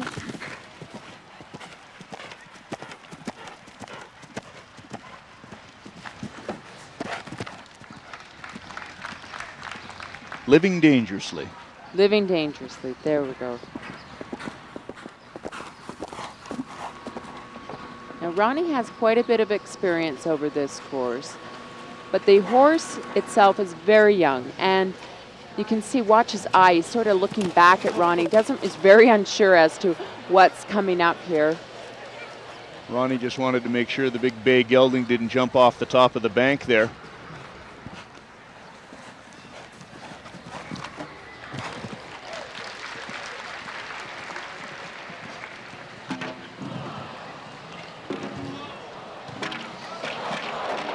Ooh, hang on, Ronnie. Tough afternoon for our 57-year-old rider from Silverado, California, as he puts this young gelding through the paces. But this is really the way they mature on this track, to get out there and jump the course and get a sense of what it's all about to be in a big stadium in front of a big crowd. You can see that time is really marching on here.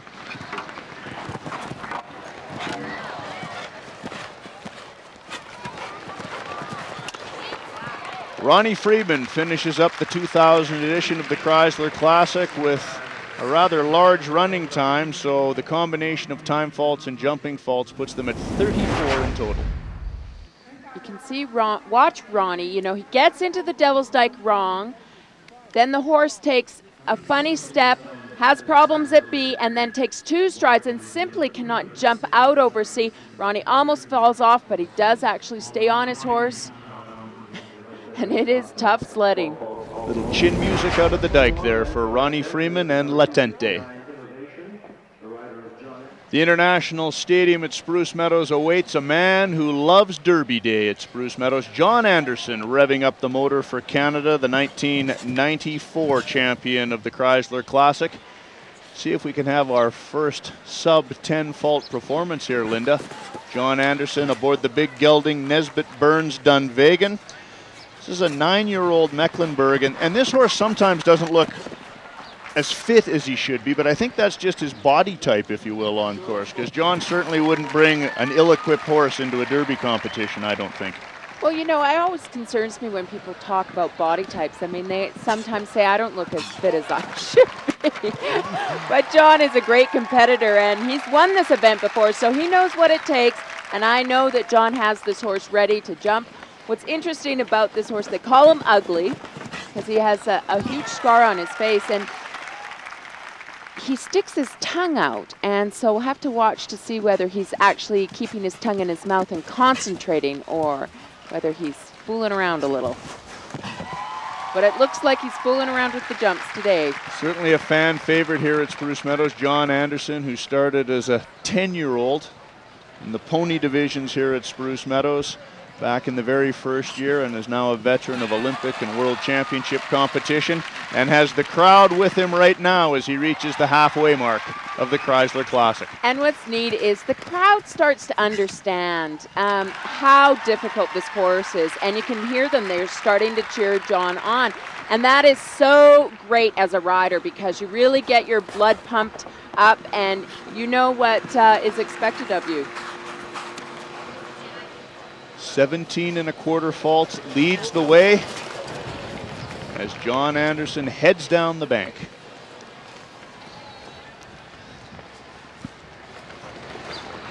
Come on, John. Yes. Come on, John. Yes. All right. Listen to the crowd here at Spruce Meadows applauding the efforts of John Anderson as he makes his way to the final third of the course here. He's taking his time as he has now passed the time allowed, but he'll take time faults if he can leave all the rails in the cups. Oh no, 4 faults there, just jumped in too strong. But what a great ride. A new leader at Spruce Meadows, John Anderson of Canada, finishes up with Nesbitt Burns Dunvegan, 7 3/4 faults, just 1 rail down.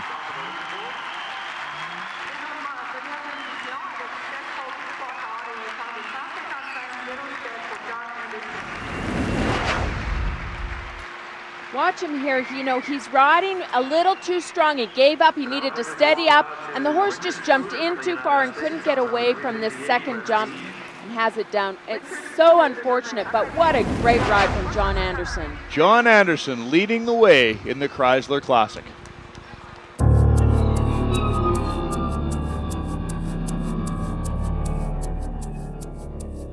He's really a neat horse. His attitude, every day he gets up in the morning, he wants to go to work. He loves everything about working, he loves everything about jumping, and he really loves to show. For sure, he's what we call a show horse. He goes in the ring, and he's probably only this tall, and I always feel like I could wrap my legs around him. He's so narrow, and the expression, he becomes 18 hands tall, and that's so true with him. He really thinks he's a big horse. I started preparing for this class probably about 2 months ago with this particular horse at home. He's a very young horse. He jumps the waters, the Liverpools, the ditches about as well as I've ever had any horse jump them. I didn't know whether, he's a new purchase this year, so I didn't know whether he'd jump at Devil's Dyke. So I took him to two different farms close to home where I live in Connecticut, and schooled him over the Grob at both places, and he was very good. But that doesn't always mean that just because they practice well at home that they're going to go in the ring at Spruce Meadows with 50,000 people watching and jump it well. He gets so excited before he goes. Like sometimes if I stop during my school and I go pick up my canter again, he'll get himself in a little spin, and then he'll start stomping his left front. He never stomps his right front. He always stomps his left front like a little kid that's having a temper tantrum because he's getting so excited to go in the ring. And of course, shortly after he stomps with his left front, he fires out with both hind legs in place, does this buck from a standstill. Of course, sometimes tosses me up on his ears. And so anyway, we have to warn people by putting the red ribbon in that one of these explosions might happen.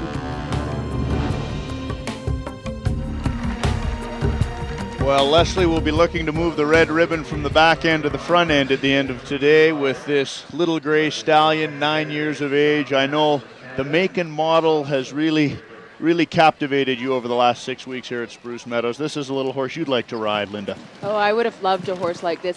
The other thing that's so amazing, just listening to Leslie talk about her horse, you can tell that she loves them, and she really understands them, and she understands their moods and, their temper tantrums, as she calls it.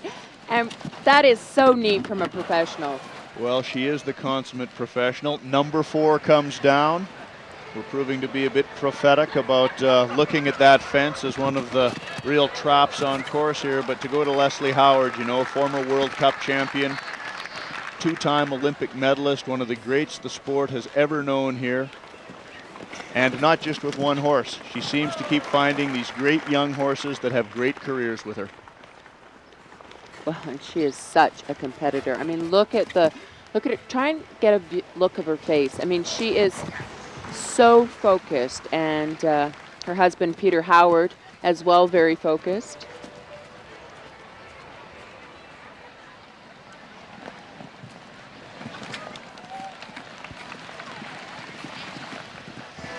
Very cognizant of the fact that training at home and competing in front of a full stadium are two different things, but this little Irish-bred stallion seems to be adapting well.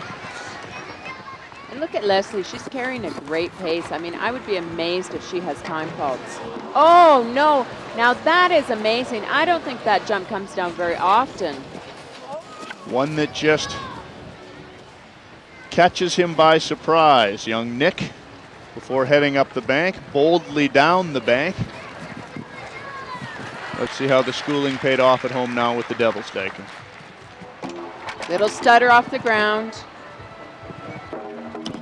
Lost his motor in the middle there. Tough to jump out if you've lost your forward momentum.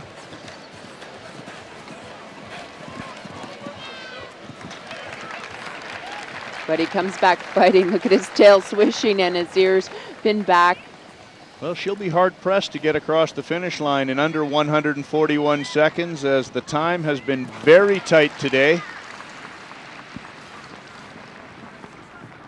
Leslie Howard of Westport, Connecticut finishes up with 16 jumping faults, 1 1/4 time fault. That's the third 17 1/4 trip we've seen today.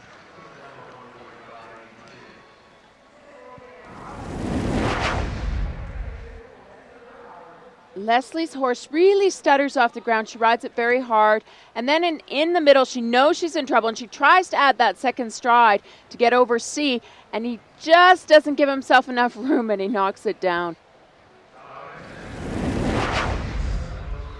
You can certainly tell he's got a big heart and a great future with one of the great riders from the United States in Leslie Howard. There's a look at our standings to date. The Maple Leaf currently in first and second, followed by Rich Fellers, Leslie Howard, and Scott Smith of Great Britain.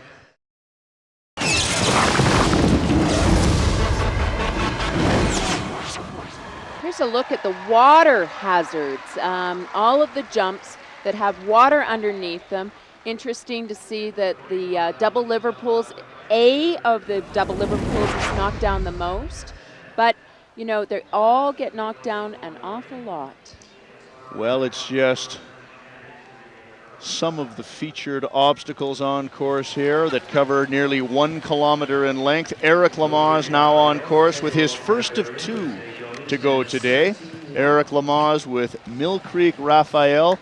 This will be his 2000 Olympic partner, and certainly a horse that has shown us a great deal of talent at the 2000 season here at Spruce Meadows, laying claim to the Canadian Championship at the national tournament.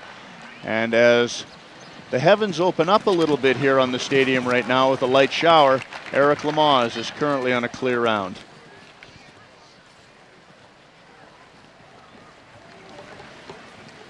I think that Eric believes that this horse really can turn into one of his top horses. I know as a Grand Prix horse, he feels that already. As a Derby horse, he's not so sure about the Devil's Dyke yet. This horse hasn't proved to him that he's 100% reliable. Interesting too, Eric did a very tight turn after that Oxer, trying to save valuable seconds. And his fiancée, Megan Johnstone, watching him, looking on in the international ring. Well, obviously the clock has started to concern even the veterans of Spruce Meadows, because many of them have watched time march on. And you really have to make up time early. And now with a light shower over the stadium here, sprinkling on the water jump there, you could see it. Eric Lamaze is trying to make up some time early. Shoulder check over the wall there. Must have had a rub.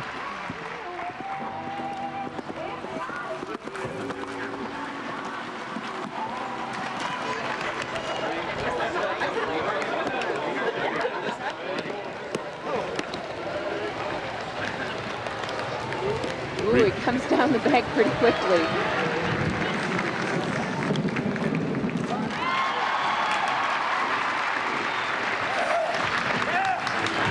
Oh, he yells at him. 2 rails in the Devil's Dyke, the first 2 on course for Eric Lamaze as he carries 8 faults onto the final few hundred meters here. Eric says he's fully recovered from that broken hand, but you can see he's really laboring with the one hand here, trying to hold on to the rein, through the rein. 1 jump to go. Yes, and he does it. He doesn't go to the lead, however. He's got 2 rails down and time faults for Eric Lamaze aboard Mill Creek Raphael, 8 3/4. Canada currently in first, second, and third position. Rides hard, and the horse looks like he peaks down a little bit and doesn't jump up in the air, and that causes the fences to come down on the Devil's Dyke. It really is a domino effect. If you have A down because of a, misjudgment, C pretty much always comes down as well.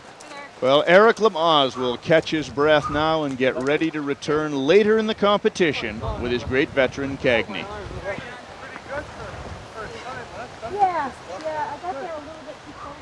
The coveted Chrysler Classic trophy, who will lay claim to it in the year 2000?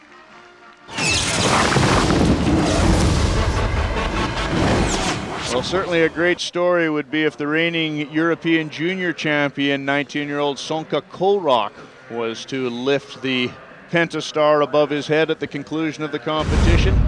He has been a great story at Spruce Meadows, and he has been not only very entertaining in the ring, but out of the ring as well. A great character, great sense of humor. He's been here on a 6-week tour, and he showed very much that he is he is fully ready to jump out of the junior ranks and into the open divisions, even in a powerhouse nation like Germany. Well, and I think that he's a little bit of a Casanova here in Canada. He's enjoyed chasing some of the pretty Canadian girls. Well, let's see if he can guide Lucky Luke around this ring without shaking any rails now.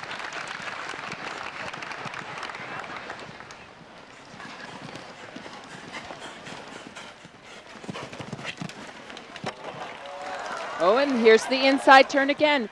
Very astute from our young rider. Obviously, the timing issue is at least factoring into the strategies now on course here.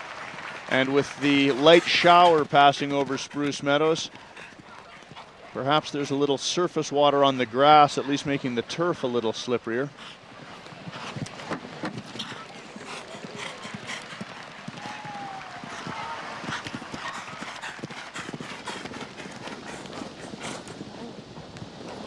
He's fighting it every inch of the way, but he is sitting on a clear round to the bottom of the bank, which is fantastic.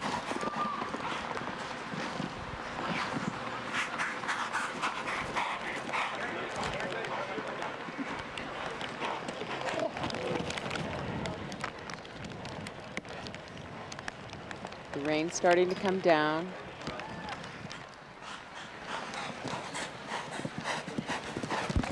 Good ride, the Devil's Dyke. In. Oh no, he has C down. Great disappointment for Zonka and for the crowd here at Spruce Meadows as they sense they're on to perhaps a change on the leaderboard. John Anderson leads the way. Slow down, slow down. Yes. Oh, he gets away with it. One jump to go. Carrying 4 faults plus time across the finish line. There's a happy young German. 1 rail down. There's a look at the score. 4 jumping faults, 2 1/4 time faults. Germany leads the way at Spruce Meadows. 19-year-old Sonka Korok. He doesn't even know it's raining. And he knows that that is an impressive result. He is so thrilled with himself, and he should be. He rode great. Only problems were at the Devil's Dyke. Got in a little long, but the horse jumped. He needed to keep riding, keep riding. Horse is a little long and just knocks it down ever so slightly. Sonka Korok leads the way.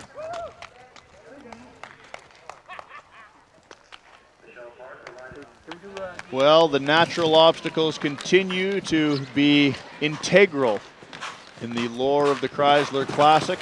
The Devil's Dyke in particular today has played an important role in our scoring. On course now from Silverado, California, we have Michelle Parker, a great veteran of this competition. She's aboard this feisty gelding Whizbee D, who's a veteran of Derby competitions here at Spruce Meadows. And an extremely solid entry here.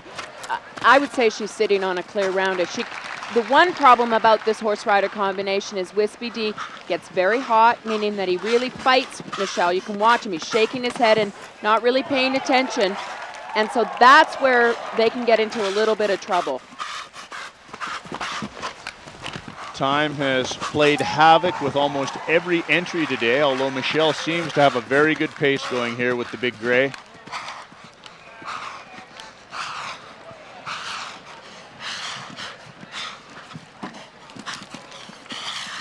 What you'll notice is you can hear him breathing, a lot here. He has what we call a hackamore on, which means he doesn't have a bit in his mouth. He's just got a piece on his nose. And so that does restrict the breathing a little bit. Not meaning to, but it's just that the horse is laboring a little bit more.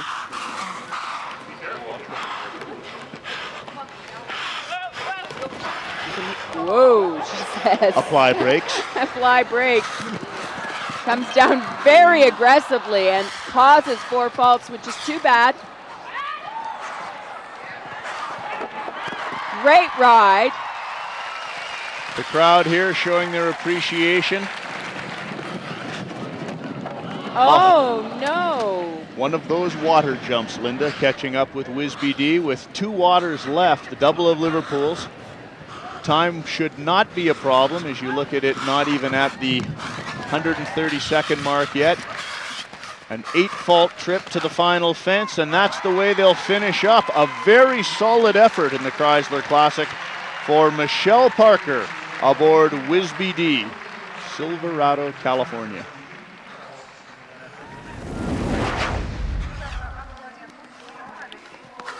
You can see that he really slides there at the top of the bank and then just gallops straight down. It doesn't really settle at the bottom of the bank, and I think that's why it caused her 4 faults there. No place to let up on course, but Michelle Parker will be happy with her day's work here at Spruce Meadows, and we'll be back with more after this.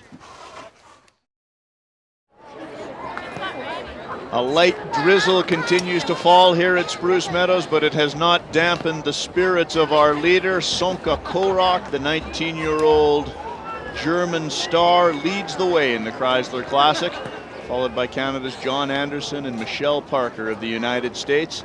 Here's a look at a very ecstatic Sonka Korak coming out of the International Stadium after his great ride, and he's standing by now with Pollyanna Hardwick Brown. What a trip. What did it feel out there? I can't express it in words. It's unbelievable. Lucky Luke, he jumps so great. I'm really surprised that he goes so good. Really super. Now, the rain's starting to come. Do you think you had a bit of an advantage? Monica, a girlfriend of me, said it's lucky when it starts to rain when you go in. And maybe that was it. Do you think it'll hold up? I hope so. A great day. Thanks a lot. Clear rounds are indeed a rare commodity, as Dominique Richter of the United States gets ready to challenge Sonka Korak of Germany. Dominique Richter with this very, very impressive Dutch warm blood gelding. Husker Du have enjoyed great success throughout the North American Championship, but this is their first crack at the Derby, Linda. And we have been so impressed with this young lady here at Spruce Meadows. She has been here for 5 weeks and ridden extremely well. This little horse jumps great, and I think she's up to the test today. I really do. Well, there's a youth movement apparently on here. 19-year-old Sonka Korak leads the way, and this is a 19-year-old from Rancho Santa Fe, California, who's currently motoring around the stadium here at Spruce Meadows.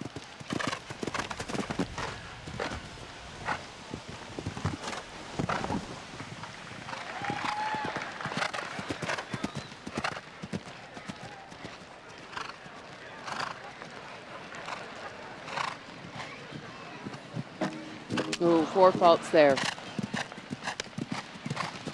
Good ride to the water. Going straight. Oh no, off to the side, to the wall. It looked like she was going to go straight and jump the vertical in the middle there. Little change of plan, probably for the better, as Husker Du now charges towards the Spruce Meadows bank.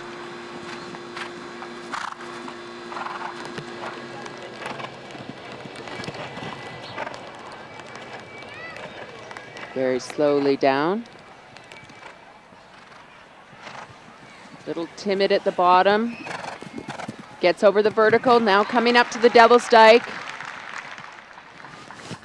Oh, chips in. Difficulty, BC. Tries to get out. Oh, and she goes right down. Ooh, from bad to worse for our 19-year-old. Looks like she may have fallen on her ankle as well. Dominique Richter is up. Husker Du, as you can see, none the worse for wear, although he's making his way to the far end of the stadium, as the horses often do, and with that fall at the Devil's Dyke, it's a long walk out of the stadium for our 19-year-old from Rancho Santa Fe. Husker Du is going to try and get out a little bit quicker. But, you know, what happened was the horse was a little discombobulated, and the horse caught its legs caught and goes right down to the ground and just unseats Dominique Richter, and which was very unfortunate because she was having a great ride. Tough way to end the day here at Spruce Meadows, as Husker Du is approached by his groom and led out of the International Stadium here at Spruce Meadows. Germany continues to lead the way as Dominique Richter jogs out of the International ring. Germany's Sonka Kolrock leads the way with 6 1/4 faults, and looking to change that will be Sheila Burke, who has been in very, very good form at this year's North American Championship, and she's got a great stable of horses. Today here in the Chrysler Classic, she goes with Jameson, the Dutch warm blood gelding, 1991 model. We have yet to see a clear round. There's only been 5 clears throughout the 90s over the last 10 years here. Let's see if Sheila Burke has one in her hand today. And she has jump 4 down. As jump number 4 approaches the 100 knockdown level after we featured it earlier in the program as one of those little tests on course that is unassuming yet has caused many faults over the last decade. Ooh, that was lucky.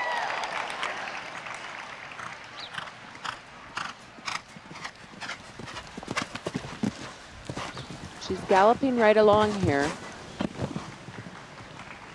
Sheila's ridden the course before.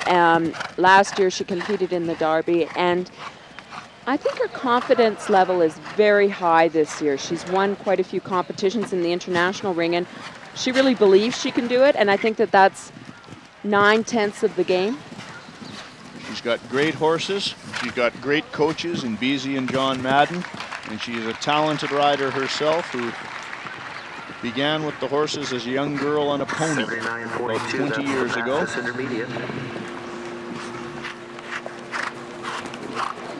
What I really notice is her speed has picked up over the last couple of years. She really rides at that international pace now. Kind of takes a look down the bank. Good ride. The Devil's Dyke sitting at 4 faults. She gets it done. Yes. And yes. We may have a new leader in our midst. Just 4 faults to this stage, and she's really opening up the throttle on Jameson coming into this last line. 3 fences left. Time looks good. Rubs quite a few of the jumps. 1 jump to go. We have a new leader at Spruce Meadows with a smile on her face from Elmira, New York. Sheila Burke aboard Jameson. Just the 1 obstacle on course, and she is a very, very happy athlete, finishing up with just the 1 rail down. What a trip. What a great ride. She should be so thrilled with herself. And the most unassuming jump comes down.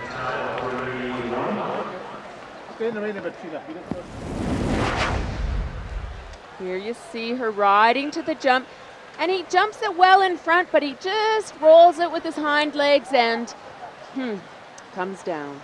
That much from going into the history books with a clear round, but I'm sure Sheila Burke will keep that as she goes to the top of the standings. A great trip aboard Jameson. She liked it so much she doesn't want to leave the stadium here at Spruce Meadows, as pitching ringmaster Pedro Sabolka asked her to take a bit of a holding pattern while the next horse comes into the stadium. Kirk is the name of this horse. Richard Spooner from Burbank, California, aboard the thoroughbred gelding Kirk. You can see a light shower continues to fall on the stadium here at Spruce Meadows. 4 faults leads the way. Here's another guy that puts his game face on every time through the clock tower. Richard Spooner delivering the Cavalier's salute. Jürgen Rohlkart receives the salute in the white Stetson, which is a bit soggy from the showers that have been passing through the area on and off this afternoon. It has not, however, dampened the level of the competition or the quality of the jumping. The turf is still in great shape. The horses are jumping well. Temperature about 20 degrees Celsius or 70 degrees Fahrenheit, but the crowd continues to seek a little bit of cover under the covered grandstands here at Spruce Meadows, with Kirk and Richard Spooner revving up their motors.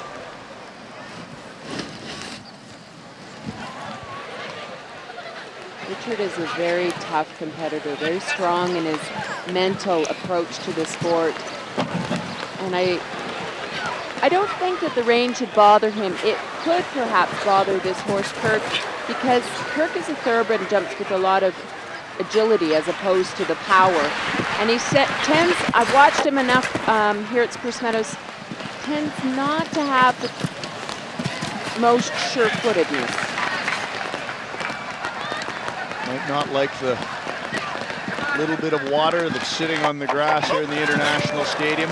As a rider, Linda, what's it like on your eyes and that type of thing, riding into the rain as it falls straight down? Does it The rain factor is, into it? it's not so bad, especially when it's raining, you know, straight down as opposed to when it's really windy and blowing. The hardest time we ever rode at Spruce Meadows was when it was snowing. The snowflakes kept going in your eyes, and that really hurt. I recall Mario Delorier donned goggles that day to bring a little of the skiing equipment into the ring, but we've had it all over the last 25 years here at Spruce Meadows. But of course, leading the way has been top international sport as Richard Spooner chases this thoroughbred to the water.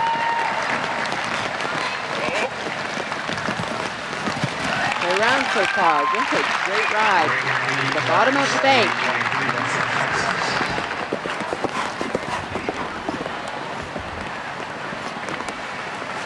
Of downhill obstacles now, the bank and the Devil's Dyke. We'll see how the footing holds up.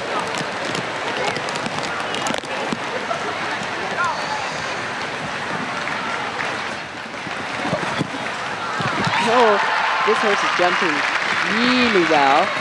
Oh, stutters off the ground, has A and C. There's the domino effect you spoke of. If you have A, generally you'll have the C element of the Devil's Dyke down. Now Richard really opening up the throttle, trying to get a fast time in.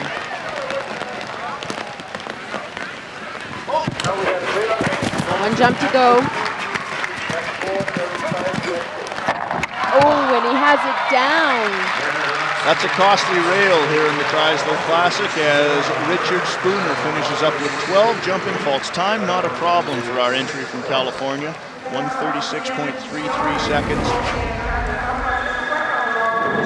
You can see the horse doesn't leave off two legs. He leaves off one, stutters off the ground, and then it causes 8 faults. The domino effect happens. Sheila Burke leads the way at Spruce Meadows as Richard Spooner departs the stadium, and she's standing by with Pollyanna. Sheila, a terrific round out there. Just one rail. What happened?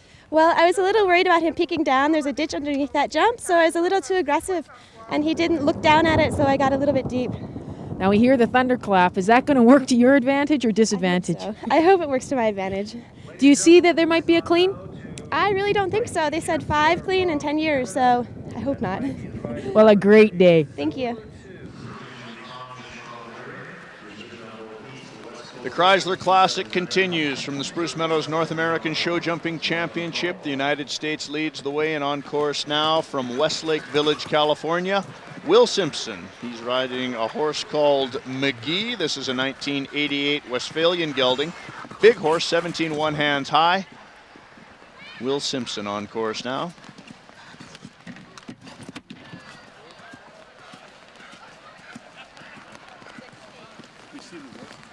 That was her only slip on course. She had 4 faults at number 4, and after that, a perfect scorecard. Let's see if Will Simpson can do likewise and perhaps force a jump off. Last year, we jumped off with 4 faults, and one of the riders that had 2 entries with 4 faults was Will's wife, Nicole Shahinian Simpson.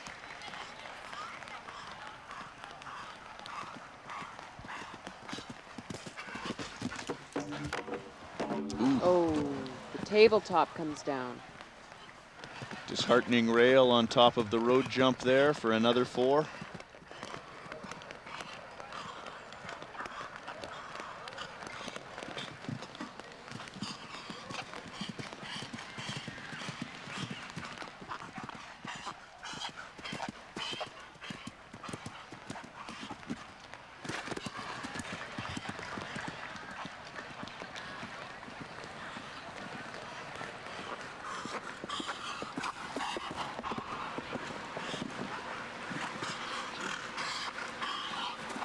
This horse, you can hear him breathing quite hard. It's because he has a little bit of a wind issue, and that's why you start to hear them. It's called roaring.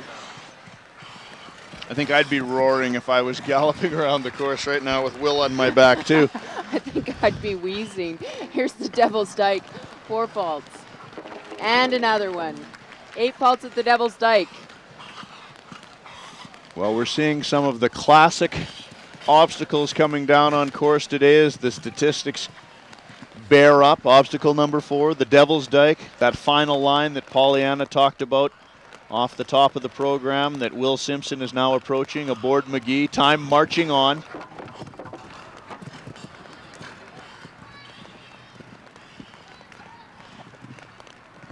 Over the final signature Canada plank, 16 jumping faults, but a rather lengthy running time for Will Simpson as he finishes up with 3 1/4 time faults as well for 19 1/4.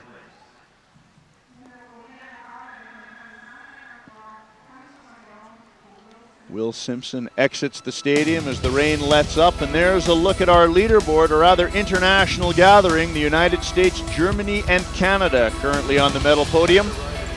We'll be back with more of the Chrysler Classic right after this.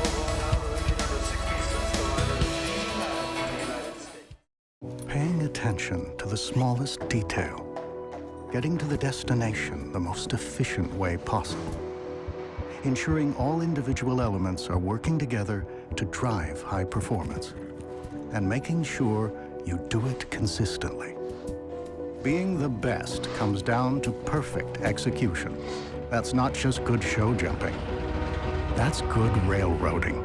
We love a sport that rewards precision. The umbrellas are back out at Spruce Meadows as we move on to the latter stages. Some of the pre-event favorites in the Chrysler Classic now preparing to come into the stadium. Amongst those favorites, last year's champion, the Big Bay gelding Spirit of Xerox.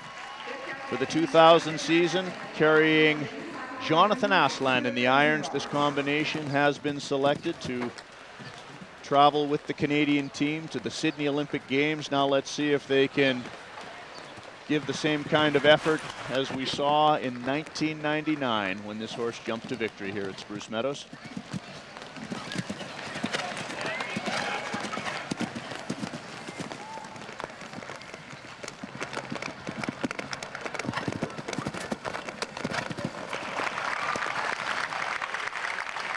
Well, I know that Jonathan believes that this horse can jump this horse because he's won it before. The horse has, but Jonathan has never won this event. And I think his confidence level is quite high. The horse looks like he's jumping extremely well. Very at home in the International Stadium here. It's been a long time between Derby victories for Jonathan Aslan. It was aboard a big gray gelding named Brigadoon that he won the other Spruce Meadows Derby, the Shell Cup, back in the mid-1980s.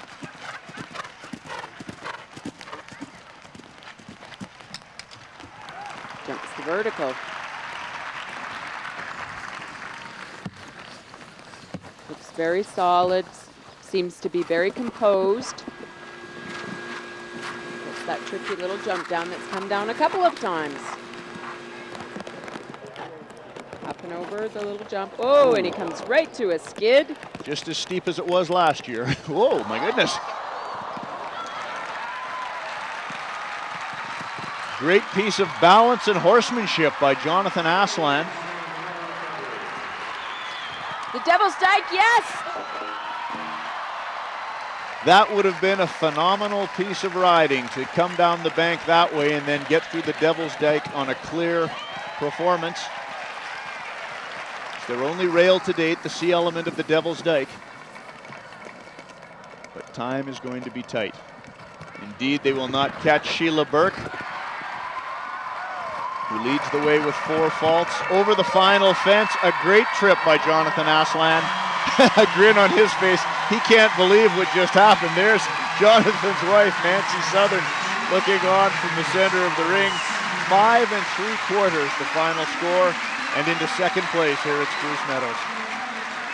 That was an amazing piece of fancy footwork and a show of steel emotion from Jonathan. He slides at the top of the bank. Jonathan urges the horse down, and Spirit of Xerox starts to lose his footing, and he stays up on his feet Unbelievable, and gets the jumped at the bottom. Amazing. Great piece of teamwork. Jonathan Aslan and Spirit of Xerox as we move on to Innocence with Beezy Madden, one of the top guns from Cazenovia, New York. Currently it's Beezy's student, Sheila Burke, leading the way here at Spruce Meadows. Ooh, number 3 comes down.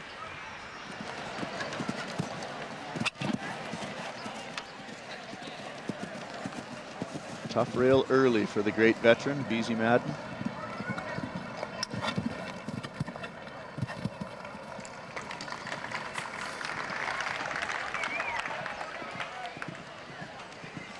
Beezy's very calm and cool rider, and ridden in many Nations Cups and many big events. She knows that she has to put that 4 faults behind her and just concentrate on what's ahead.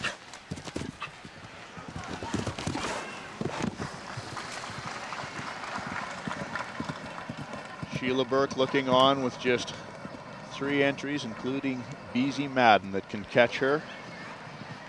But what entries they are. Beezy, Hap Hansen, and Eric Lamaze still to do battle with this course. $175,000 in prize money up for grabs on this, the final stage of the Spruce Meadows North American Show Jumping Championships.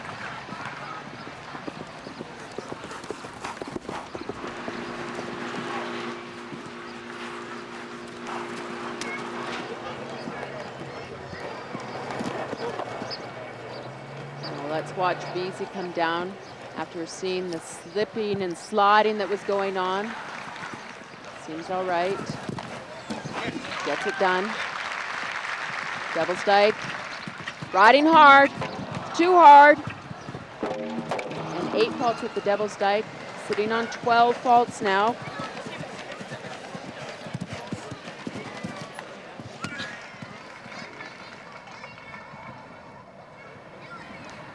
Innocence is looking like he wants to take the bit in his mouth, but Beezy, the master that she is, gets him back on the bridle here with this final line. Very difficult. And over the final fence. Nicely done, but time marches on for time faults. We'll add 1 1/4 time fault to the 12 jumping faults for Beezy Madden of the United States. 13 1/4 the final. She just overrides it a little bit. The horse jumps flat, and like we said before and seen it so many times before, if you have A and knock it down, usually it means you're gonna have C. Beezy Madden exits the stadium for the final time at this North American Championship. 2 entries left to go. We'll have them when we return.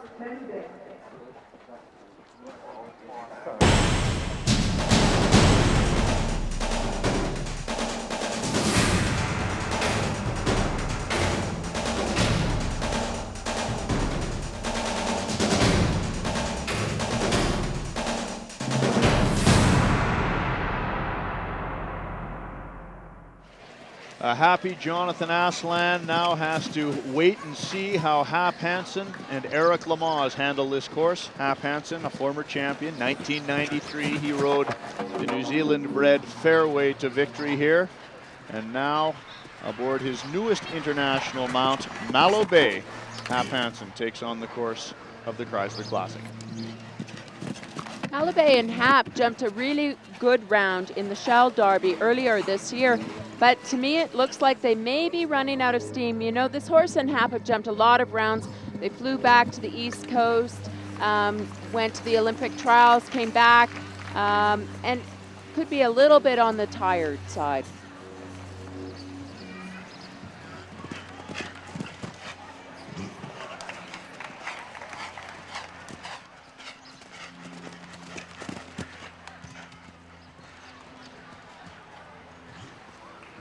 Sitting on 8 faults.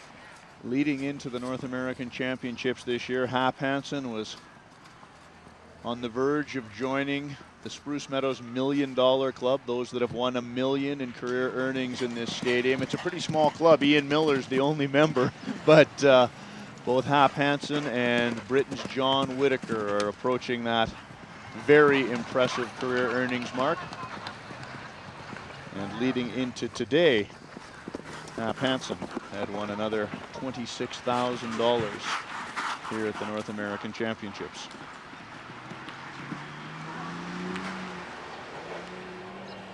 Coming down very carefully. I'm sure at the back, the hitching ring where the riders warm up, there's talk about how Jonathan Aslin and Spirit of Xerox came down the bank. Uh-oh, in trouble. Very difficult coming through the Devil's Dyke for Malo Bay. A and C come down.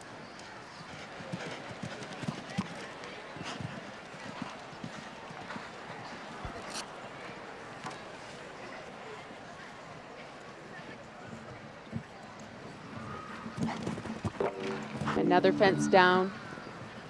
Just not quite Hap's day today. Not the type of day that Hap Hansen wanted on the final day of the North American Championships. 20 jumping faults, 1 time fault for the great veteran from Encinitas, California, as he finishes up his Spruce Meadows summer tour. The stadium awaits the final entry now, and what an entry it is.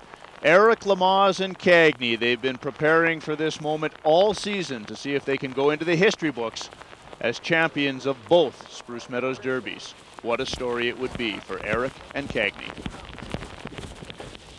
Up.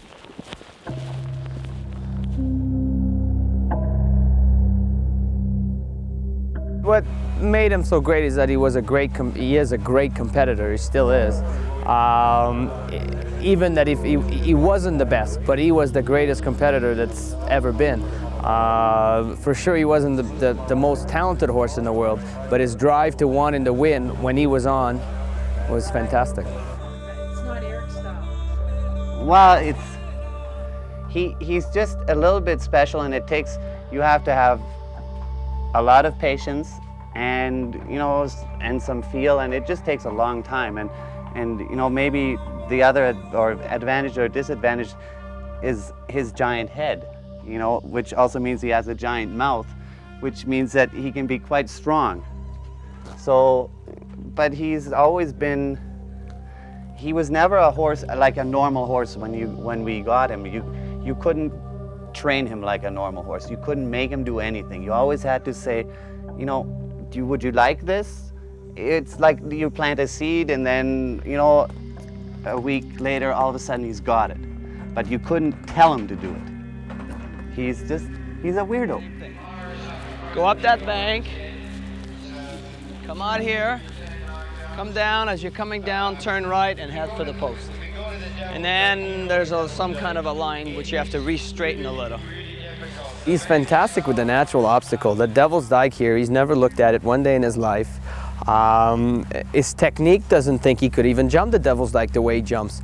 And that's what makes Cagney. You can look at him in 100 directions. If you put him on paper, the way he jumps, his technique, the way he does things, his canter, his stride, he has nothing of a great athlete, nothing whatsoever. But somehow he manages to do incredible things just from the will of wanting to do it and wanting to win. And there will be no other horse that has the same ability that would do what Cagney's done. Will Smith just went in the ring. It's hard when a horse has done so much for you to just let it go, because when everybody thinks of Eric Lamaze, they think of Cagney. So once that's gone, then it's a bit different. The feeling is different. But we truly have great respect for this horse. And the moment that we truly feel that the heart and the desire is not with him to do it, that will be it. And it's not going to be age. It's not going to be anything that's going to determine other than his drive. The day that he enters a major event, and we truly feel that he does not want to give us what he has, or what he has given us in the past, we're just going to retire him and not keep going at it until he's, people remembers Cagney at a horse that was, finished and having rails and not doing as well as he's done. And for me, I want people to remember him as a fantastic horse, and he still has some wins in him, and we're going to keep going until those wins goes away. Malo Bay with a time of 1:44.43.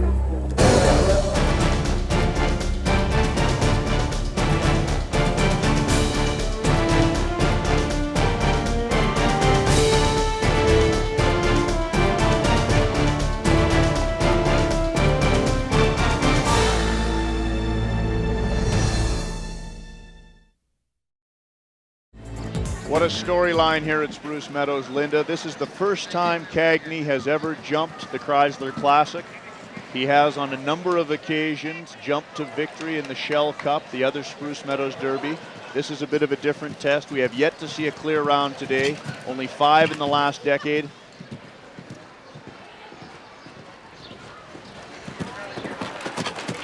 What is impressive is the way that Eric talks about this horse, with the love and the respect that this horse is given. Look at him jump, an old veteran.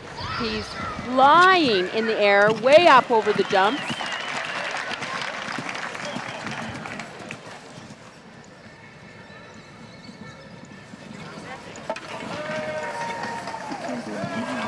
Come on, Eric. You know, when you listen to them, you want them to win. You really want them to accomplish their goals. The crowd here loves this horse. You know, Eric talks about his rather unusual jumping style. There's nothing really special about him except he loves to win, he loves to compete, and right now he looks to be in good form.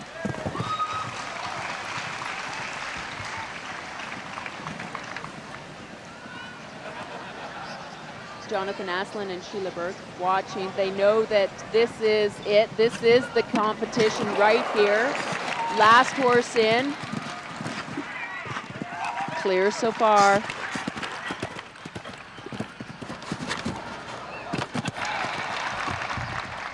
Come on, Eric.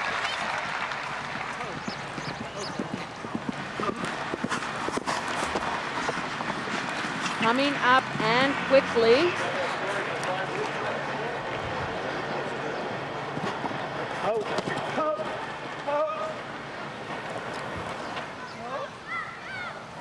Sliding a bit down the bank. Devil's Dyke. Yes! Yes! He does it!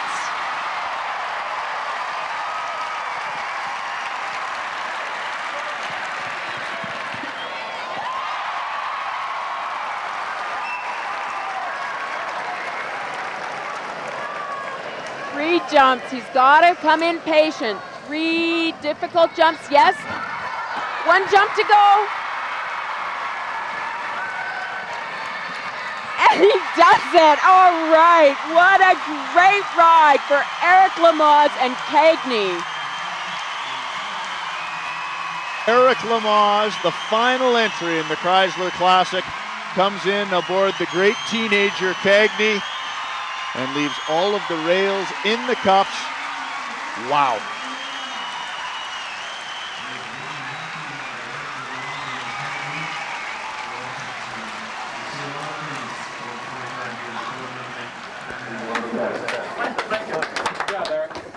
Look at these guys, Jürgen von Butler and Eric Lamaze. They work so hard, they have overcome so much. 1.5 time faults, not a perfect scoreboard, but a very impressive scorecard for Eric Lamaze, the champion of the Chrysler Classic.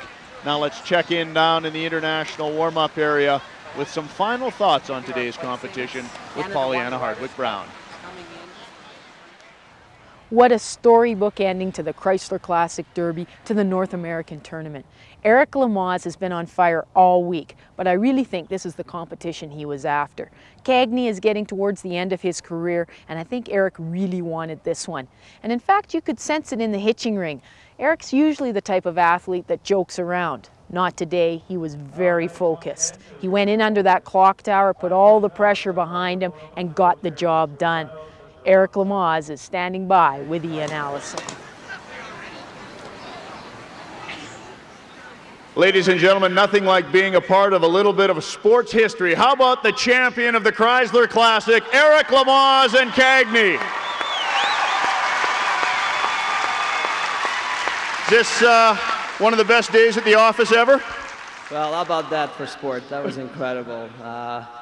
It was very emotional at the end because he is getting a little bit older, and we really wanted to take a shot at this Derby. He's 3-time winner of the Shell Cup and the Chrysler Classic. It's his first time, and for him to win here at Spruce Meadow after such a great week that we had just puts the icing on the cake. And says a lot for the horse and everybody that's involved with it. An amazing partner, the 16-year-old Cagney carries you to the victory circle again. And it's now with a great deal of pleasure I introduce you to a great friend of this sport, Jürgen Rolkart, the president of Daimler Chrysler Financial Corporation here in Canada. Wonderful day in the international ring. Oh yeah, just fantastic. I did have one of the best seats, so it was really, really amazing to be so close to the action. But I do have a question for you, Eric.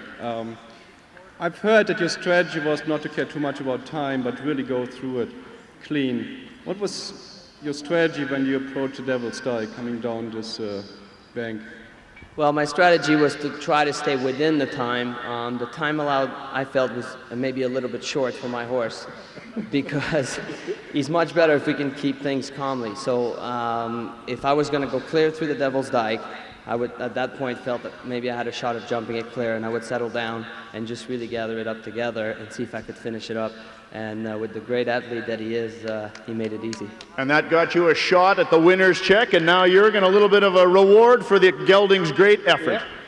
Well, on behalf of Daimler Chrysler Corporation, all our employees, all our dealers, retailers, everybody in the Daimler Chrysler family, it's with great pleasure that I present you this check of $58,000, and congratulations. Not bad for a day's work at Spruce Meadows.